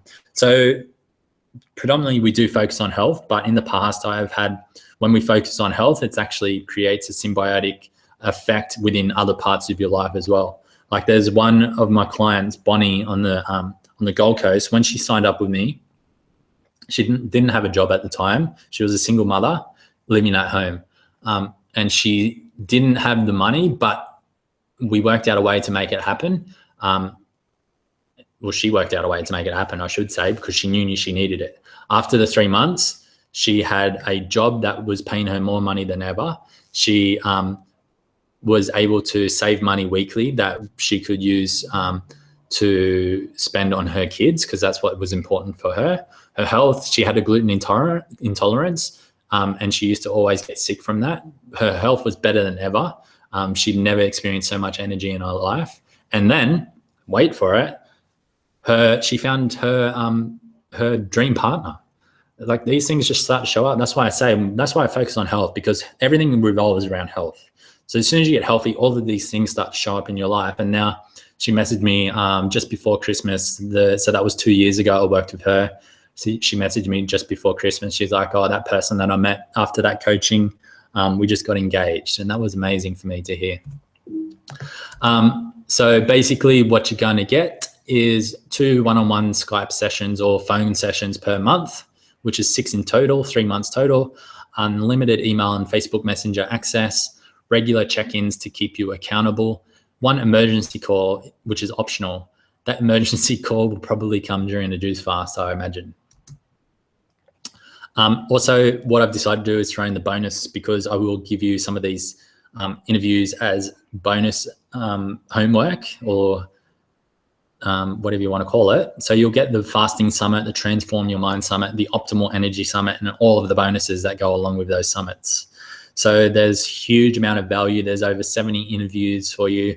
And these interviews are things that you can use for the rest of your life. Anytime that I find myself wanting to find a new perspective, I go back and revisit some of the interviews that I've had with these people, because I know that I was asking my questions for not just you, but for myself. So when I go back and review these interviews, I always learn new insights and new things that come up that I apply to my life. I've probably watched each of those interviews maybe 3 or 4 times each by now. Also, all of the downloadable MP3s. So like on those morning walks that you want to, that you're going to go on, then you can just put them on your iPhone or your iPod. Are they still around these days? And you can listen to these interviews while you go on your walk each day. So that's all of those things. 2 one-on-one Skype sessions a month. All of those bonuses, total value of over $2,685. So what would you pay for that? $1,000? $1,500? $600, guys. Like I said, I'm here to create a lot of changes with those who may not have been able to have the,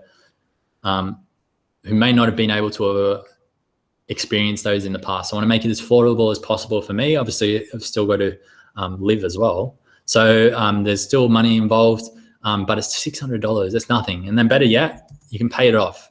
So all you need to do is go to members.fastwaytohealth.com/coach. There's also a button down below. Just click that button, it'll take you there. And then click on that button.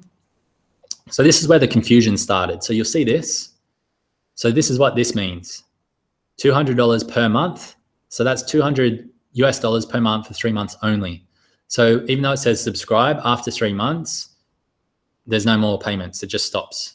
And then the one-time fee, if you want to pay upfront altogether, just pay the $550, and that'll save you $50. Even though it's got 3 months next to it, it doesn't mean I'm going to charge you another $550 in 3 months' time. That's the only way that the system would allow me to do it. So it's just one time only, nothing more. After that, our coaching finishes, and then you've got all of those bonuses to keep you going, no more payments. Cool. And then I just had a quick look around at what some of my friends were charging and other people in the industry. So I wanted to make sure that it was competitive, but I didn't want to, but I don't want you to think that it's going to be less than what's out there. So as you can see, a month of 3 45-minute sessions and a daily coaching for $3,000, one session for $300, a month of coaching for $1,000, investment, one coaching session for $500. So you can see it's pretty awesome, right? So those who have had success through this program. So like I said, most of you in this program probably don't want it and don't need it, and I'm totally fine with that. And some of you will though. So here's the people who may find this coaching to be effective. Those who have tried starting their health journey before but are easily swayed by others or new information. Those who stick to a good diet but just can't seem to get the results because there's underlying challenges, usually emotional issues that need to be cleaned up. And then those who need extra help to get through the mental and emotional barriers. And then those who need accountability. So the biggest thing with what I do with coaching is accountability. I'll make you check in with me every single day. So what people say about this, like, you know, JP Sears, I'm sure you all know JP by now. He's been kind enough to share some words about me. There's a few more which you will see on the pages if you do go look. There's a few videos on that members.fastwaytohealth.com/coach page as well. So total value is 2685, and today you can get it all for just $600, guys. So because there's only one of me, I can't take on a huge amount of people. There are 800 people in this. So I'm expecting maybe 10 to 20 clients, and that's it, no more. All right, questions?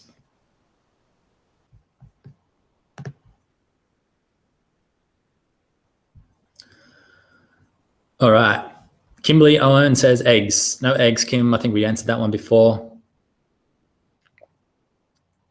Who looks outside dreams, who looks inside awakes, by Dr. Carl Jung. I love that, Carol. And it's definitely Carl Jung was someone who was at the forefront of a lot of the modalities and stuff that are out there, like NLP and hypnosis. And I think there's a lot to learn from those people. And in saying that, though, I think those modalities have been taken in a way that wasn't intended in the beginning. And I love seeing quotes like that of, you know, what the underlying message was from those types of people. I love it. So Mickey says 12 to 8 p.m. eating window. How about water intake? Can we drink water any time of the day? How much water is too much? After training and coaching hundreds of clients, I've never come across a client that drinks too much water. So don't be too concerned about that. For me, so I'm 70 kilograms. I don't know how much that is in pounds. I think it's maybe 160 pounds, 150, 100, I don't know, it's 160 pounds. So for me, a good amount of water would be a minimum of 3 liters. I'd probably drink a maximum of 4 or 5 liters per day. When I'm water fasting, I'll drink maybe 6 or 7 liters per day. So don't be scared of too much water. And yes, you can drink it any time of the day. I usually drink a liter as soon as within the first hour of waking up. So that's all good.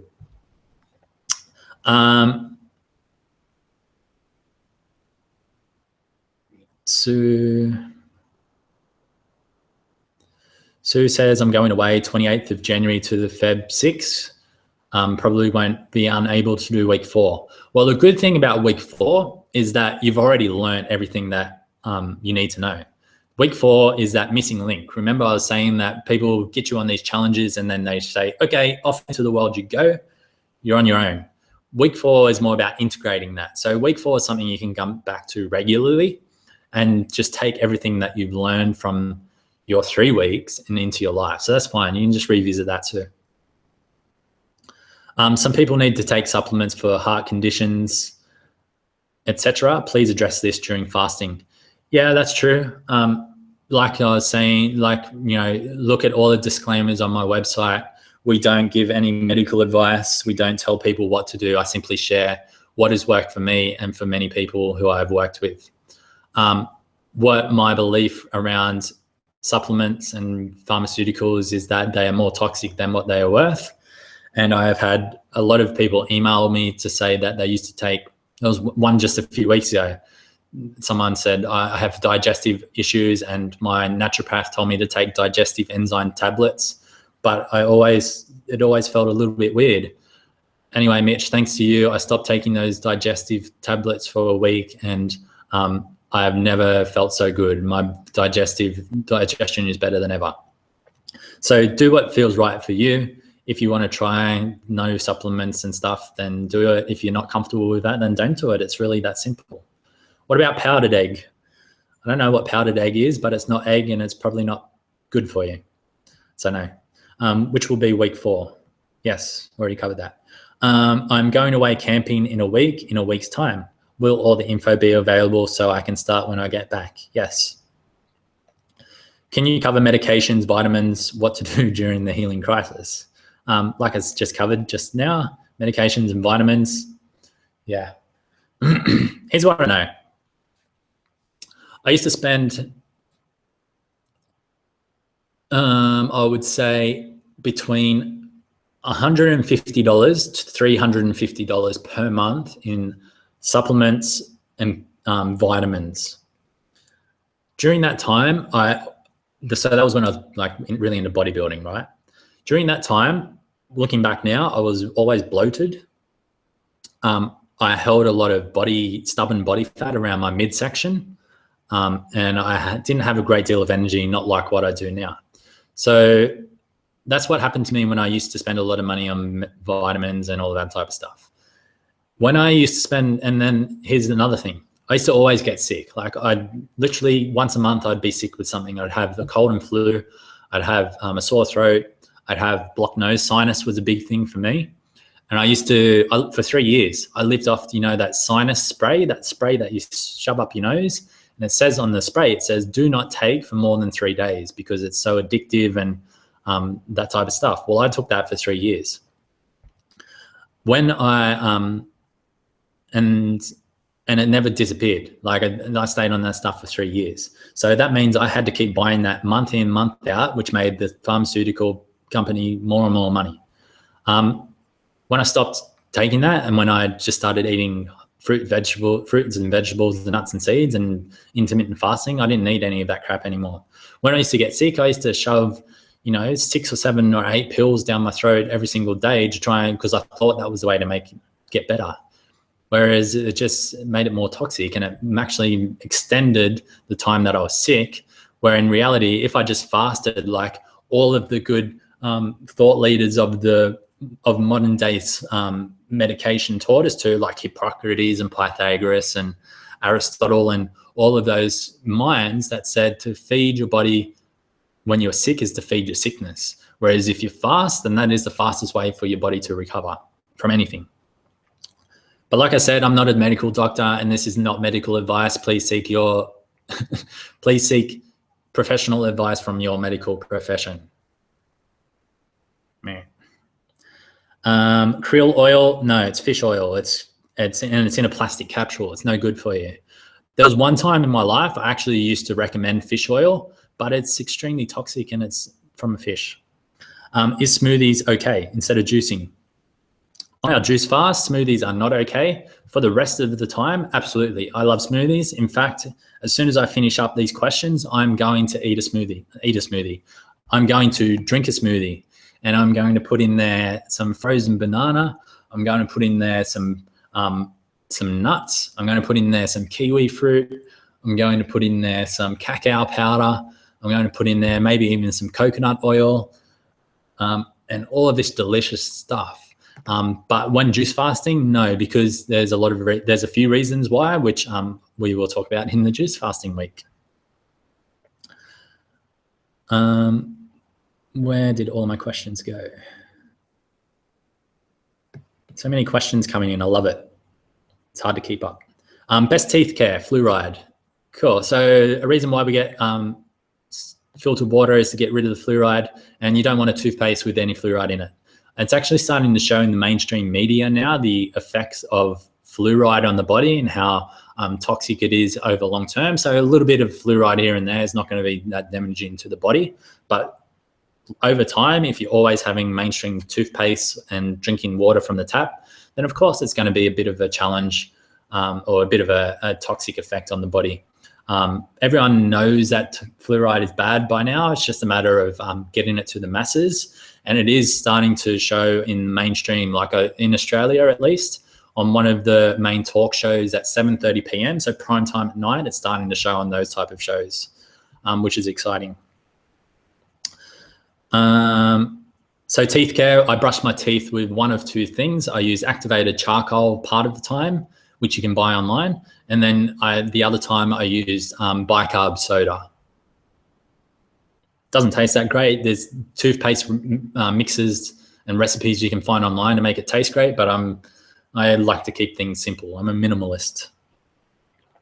What do you do when the bad kidney pain comes around day 3 to 5?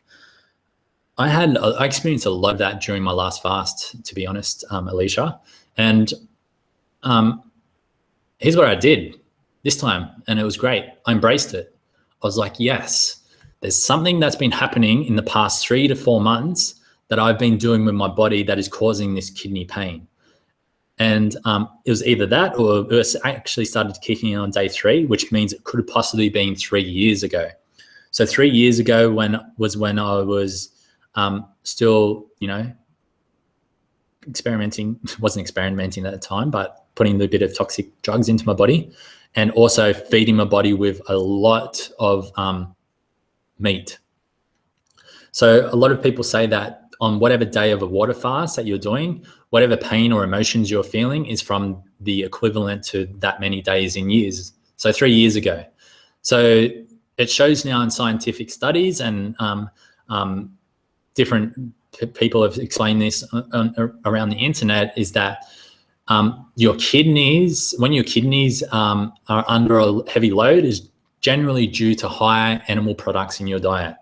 So it sort of made sense that because I was eating a high animal product diet back 3 years ago, that my kidneys were really finding it tough to get rid of all of the stuff from those days. So all I did was embrace it. I meditated a lot and I focused on my kidneys during my meditation, and I changed the definition of pain into detox. And when I changed that definition in my mind, I was happy that my body was doing what it was supposed to do for that part of my body. How often should you take an enema? So like the enema will be every 1 or 2 days during the juice fast. Outside of a juice fast, that's completely up to you. I don't really do them outside of a fast, to be honest. Do you need a water filter if you drink rainwater? No, rainwater is great, I guess. Ideally from a stream, make sure you are, keeping it, what's the word? Just give it a shake every now and then to keep the water nice and fresh. And here's something I learned from Don Tolman, which I absolutely loved on my water fast. If you get a big glass bottle of water, especially rainwater, this would be perfect for, and then fill it up with a fair bit of Himalayan sea salt. So Himalayan sea salt has a bunch of minerals and trace elements in it that your body loves. So fill it up with a lot of that. So I think it's something like 15%. So you fill it up with enough salt so that when you shake it, there's a little bit of salt remaining on the bottom that doesn't dissolve. So you don't want too much, but you don't want too little either. Then put it in a windowsill or outside where you can get some direct sunlight onto it. And it starts to activate the water in ways that nobody really knows how or why this happens, but it's pretty amazing. And this, like Don Tolman said, he'd learned this from the ancient cultures of Egypt and that type of stuff.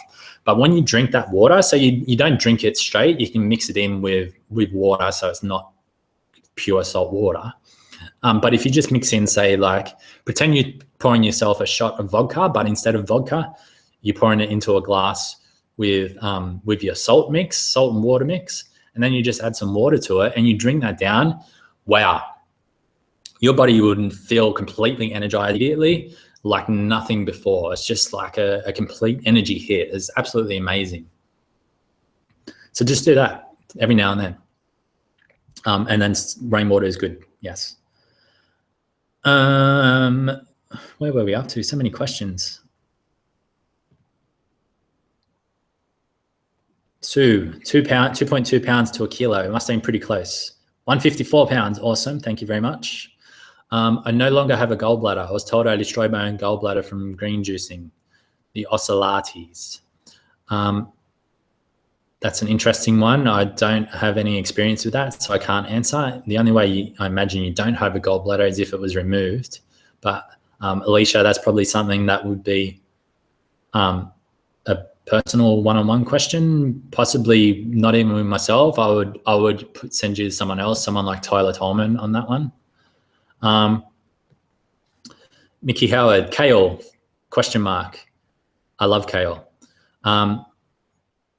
Kale is great for everything. Yeah. I actually love JP Sears' Kale Spiracy t-shirt. I'm going to buy myself one. Medical profession pushes prescriptions and disagrees with fasting. Yes, correct. There's no money in water. Sarah says, when you juice fast, do you still wait to 12 p.m. to drink your juice? We will cover this. Ideally, yes. They also push surgeries to get rid of organs that can be healed. Yes, correct. There's also been reports that people have had their thyroid removed by surgery and then grown them back with mushrooms. Okay, thanks, Mitch. No problem. How much fruit and veg are you talking about, Mitch, in kilos per day? As many as my body will take. I love eating food, and I eat as much as I possibly can. And I get skinnier and skinnier. It's crazy. I did 30-day get fast and never had any pain. Amazing. Do we have to do an enema? You don't have to. You don't have to do anything that I tell you to do, but you'll feel better if you do. If not, get a professional colonic if that makes you feel better. At the very least, we're going to be doing a salt flush. It's crucial. Yeah, it's possibly. Does fasting help with athletic performance and addiction? Yes and yes. First of all, if athletic performance, look into someone called Dr. Noon Amen Ra. Marcus Rothkranz did a really awesome interview. So Dr. Ra, he doesn't do many interviews. We've tried to get him numerous amounts of times and no response. He lives a very monk style life where he likes to just be with his partner, with himself, and he eats one meal per day. Completely vegan, so it's made up of nuts and beans and sprouted bread and like he calls it an elixir, which is just like all of the essential amino acids that he needs for the day. Let me just bring my camera back. Hey again. So yeah, Dr. Noon Amen Ra, and he eats one meal per day. And that meal lasts for 1 hour maximum or less. And it's a lot of like easily to digest foods. He holds, I don't know if he still holds them, but he has held certain records in powerlifting as being one of the strongest men in the world. He also recommends that meditation and stuff like that is a huge part to why he does that. He lives a stress-free life. But yeah, so fasting in that way definitely helps athletic performance. Fasting also helps with recovery. So a lot of your energy is used in digesting food. So if you stop eating so much, then you've got more energy to use in helping your body repair dead tissue and all of that type of stuff. So if you're fasting, then your body can get to those certain areas faster and repair those things. Now, what I found super interesting for myself personally just last week.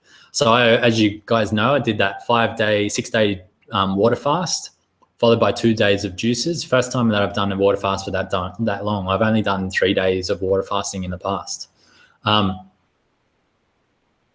After going back to the gym, so getting back into my normal routine, I don't even know how much, I don't weigh myself anymore, but I reckon I was probably about 5 kilograms lighter than before the fast. But what I found, even on the first day back in the gym, I could lift heavier weights. I could do more pull-ups. And I've found that to be true ever since my 5-day fast. Is now I'm stronger. I'm not as big as I was before. I'm still building that muscle again, but I'm stronger than I was. And if you look back to the fasting summit, Dr. Gabriel Cousins, he talks about how now he's 74 years old. He can do in a row something like 600 push-ups. He can do 50-something pull-ups in a row.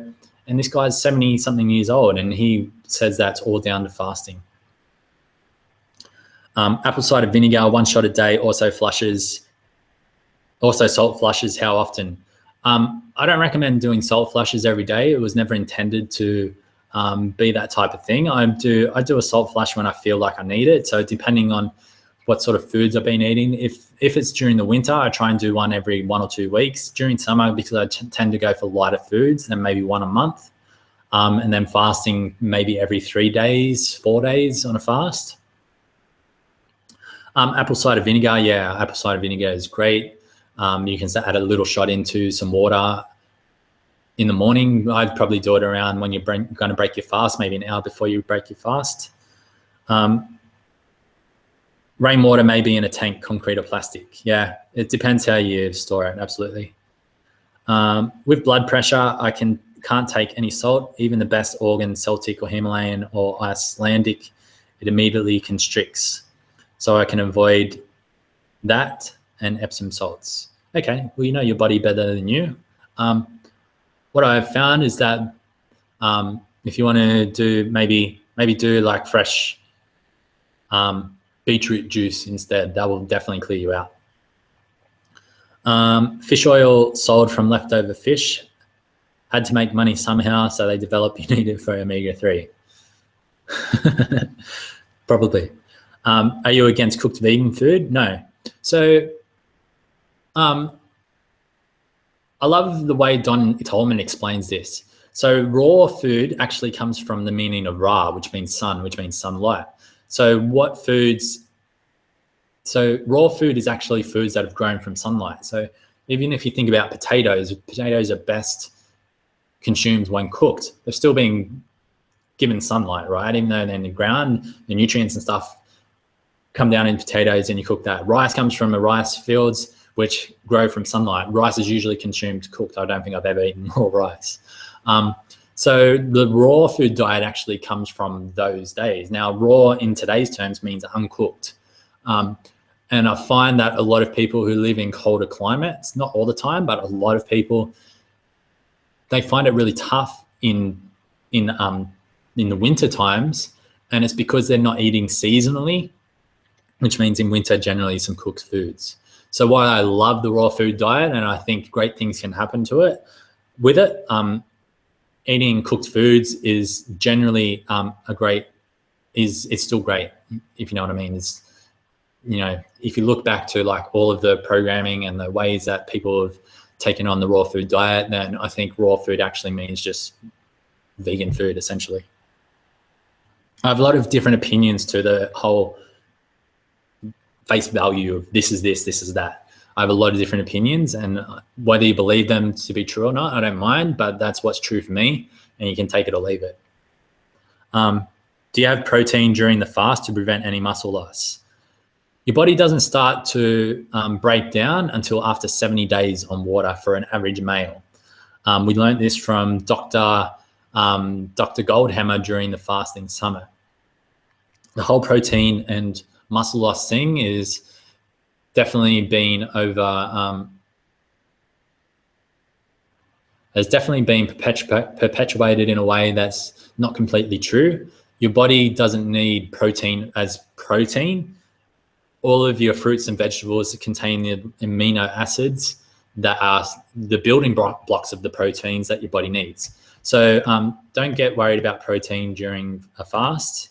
We're only fasting for 5 to 7 days, and you definitely don't need to worry about it in 5 to 7 days. Maybe if you're going for 40 days or longer, we would have to worry about it. Can a salt flush damage weak kidneys or any other organs? Salt can be tough for the kidneys. I definitely believe that. So do what feels right for you. One salt flush right before you start your juice fast will be fine. And then if you're worried about your kidneys, just don't do any more. Don't consume any salt after that. But a lot of the trace minerals and elements, so a lot of the studies on salt have been through table salt, right? So don't ever consume table salt. It's full of aluminium and additives and caking agents and anti-caking agents, all that type of stuff. Don't ever consume table salt. And that's where people have this misconception about what salt actually is and all of these bad things that can happen from salt. So what they say is that the highest form of nutrition comes from water. Second highest form of nutrition comes from salt, just to put it into perspective. And then you've got your grasses and stuff, which is the start of your food after that, and then fruits, and then vegetables, and then your nuts and seeds and blah, blah, blah. So don't be scared of salt. You may be surprised at how you feel about it.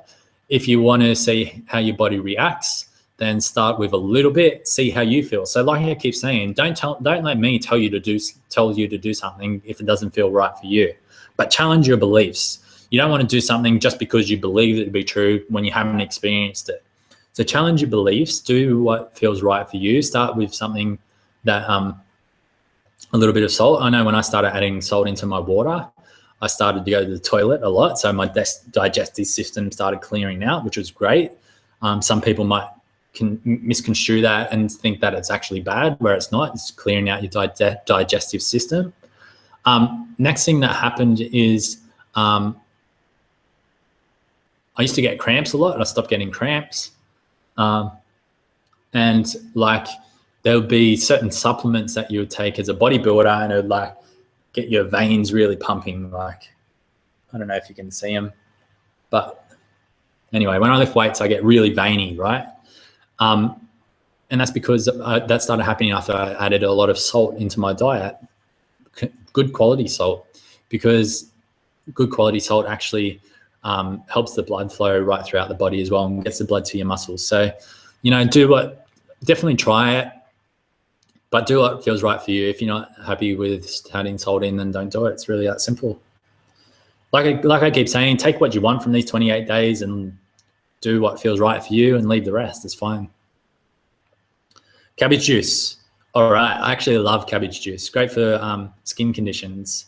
What was that skin condition? I forget. I'm sure someone will know. In Jason Vale's documentary, that guy cleaned up his skin conditions with cabbage juice. Great stuff. Chlorella or blue-green algae of spirulina in juices for protein. What I find really interesting is that if you become I don't agree with war or the people in war and that type of stuff, but what are those special agents like Marines and stuff like that, where they do their training and they drop them out in a desert or out in the forest, and they've got to live with just a knife for 3 days to become trained? Well, if you actually look up in the book, in their handbook of what foods out in the wild are safe to eat and what are toxic, you'll find that they stay away from blue-green algae in the ponds. Now, what's even more interesting is that basically we're animals, right? If we consume the foods of Mother Nature, then we're going to live pretty symbiotically and healthily. What's really interesting about ponds with blue-green algae in it is that there's no other animal that can drink from that pond because the pond is toxic. And animals instinctively know that. If they go to drink it, they know that there's something up with the water. Now, I don't know about you. I know chlorella and blue-green algae. I'm really struggling to say that word. And spirulina is massive in the health industry right now. But I don't know about you. But if I went up to a pond and I saw animals walking the other way from it, I probably wouldn't drink from it. I'd probably go and drink from where the animals are drinking, because even though they can definitely drink water that's full of dirt and all that type of stuff better than what we can, at least I know somebody's drinking it. If animals going up to a pond and not drinking anything at all, then common sense is going to say, you know, maybe there's something up with this water. Something to think about. I went 78 days on the longest on a juice fast. Amazing. I love it. Are you going to give us some juice recipes during the juice fast week? We have tons of videos that you can watch on YouTube and on Facebook that are great. That would be perfect for the juice fast. Sodium bicarbonate and apple cider vinegar before fast each day prepares the kidneys, I heard, and helps to relieve a lot of discomfort during the healing crisis. Awesome. Sodium bicarbonate is super alkalizing. If you're super toxic, then be prepared for a super detox. Can you give us a direction to how to do a salt flush? Yes, I can. Week 3. Psoriasis. Yeah, awesome. Thank you. That was the cabbage juice. So psoriasis, I think there's another one as well that it helps. And that is about it. No more questions. Guys, you've been amazing. My voice is starting to hurt, so I think we're going to wrap up. So don't forget to stay in the Facebook group, ask lots of questions, help out those around you. I'll do my best to be in there as much as possible. Also, don't forget, if you do want one-on-one coaching, as soon as those spots fill up, then there'll be no more. In fact, it's highly likely this year will be my last year of doing one-on-one coaching ever. The only way you'll get to touch base personally with me will be through retreats. Also, we do have a retreat coming up in just outside of Melbourne in December, if you do want to do that. So reach out to me if you do, because it's by application only, because it'll be super intimate. So guys, I feel like I can breathe. I can't wait for my smoothie. I'm sure many of you can't wait for your smoothie or juice or getting outside in the sunshine either. So I can't believe we've gone almost 3 hours. I really just want to say, you know, from the bottom of my heart, thank you for joining me. This 28 days is going to be amazing. I think after today, this will be the longest one that we do. After today, it should get a little bit shorter and go for 2 hours maximum. So super appreciative of everyone who tuned in. I hope you got so much from this, and I'd love some feedback. If there's a few things that you think I missed, I'd love a little bit of feedback. I'm actually going to be writing a book off the back of this training as well, so I'd love to add that in. And I thank you, and I love each and every one of you. I wish you all the love and best wishes and healing, and your best intentions to come true over the next 28 days. It's going to be a great journey. I'm going to be emailing you regularly to keep you accountable, and I just thank you, each and every one of you, from the bottom of my heart. So speak to everyone in the Facebook group soon. Have a great day, have a great evening, great afternoon, wherever you are in the world, and good luck.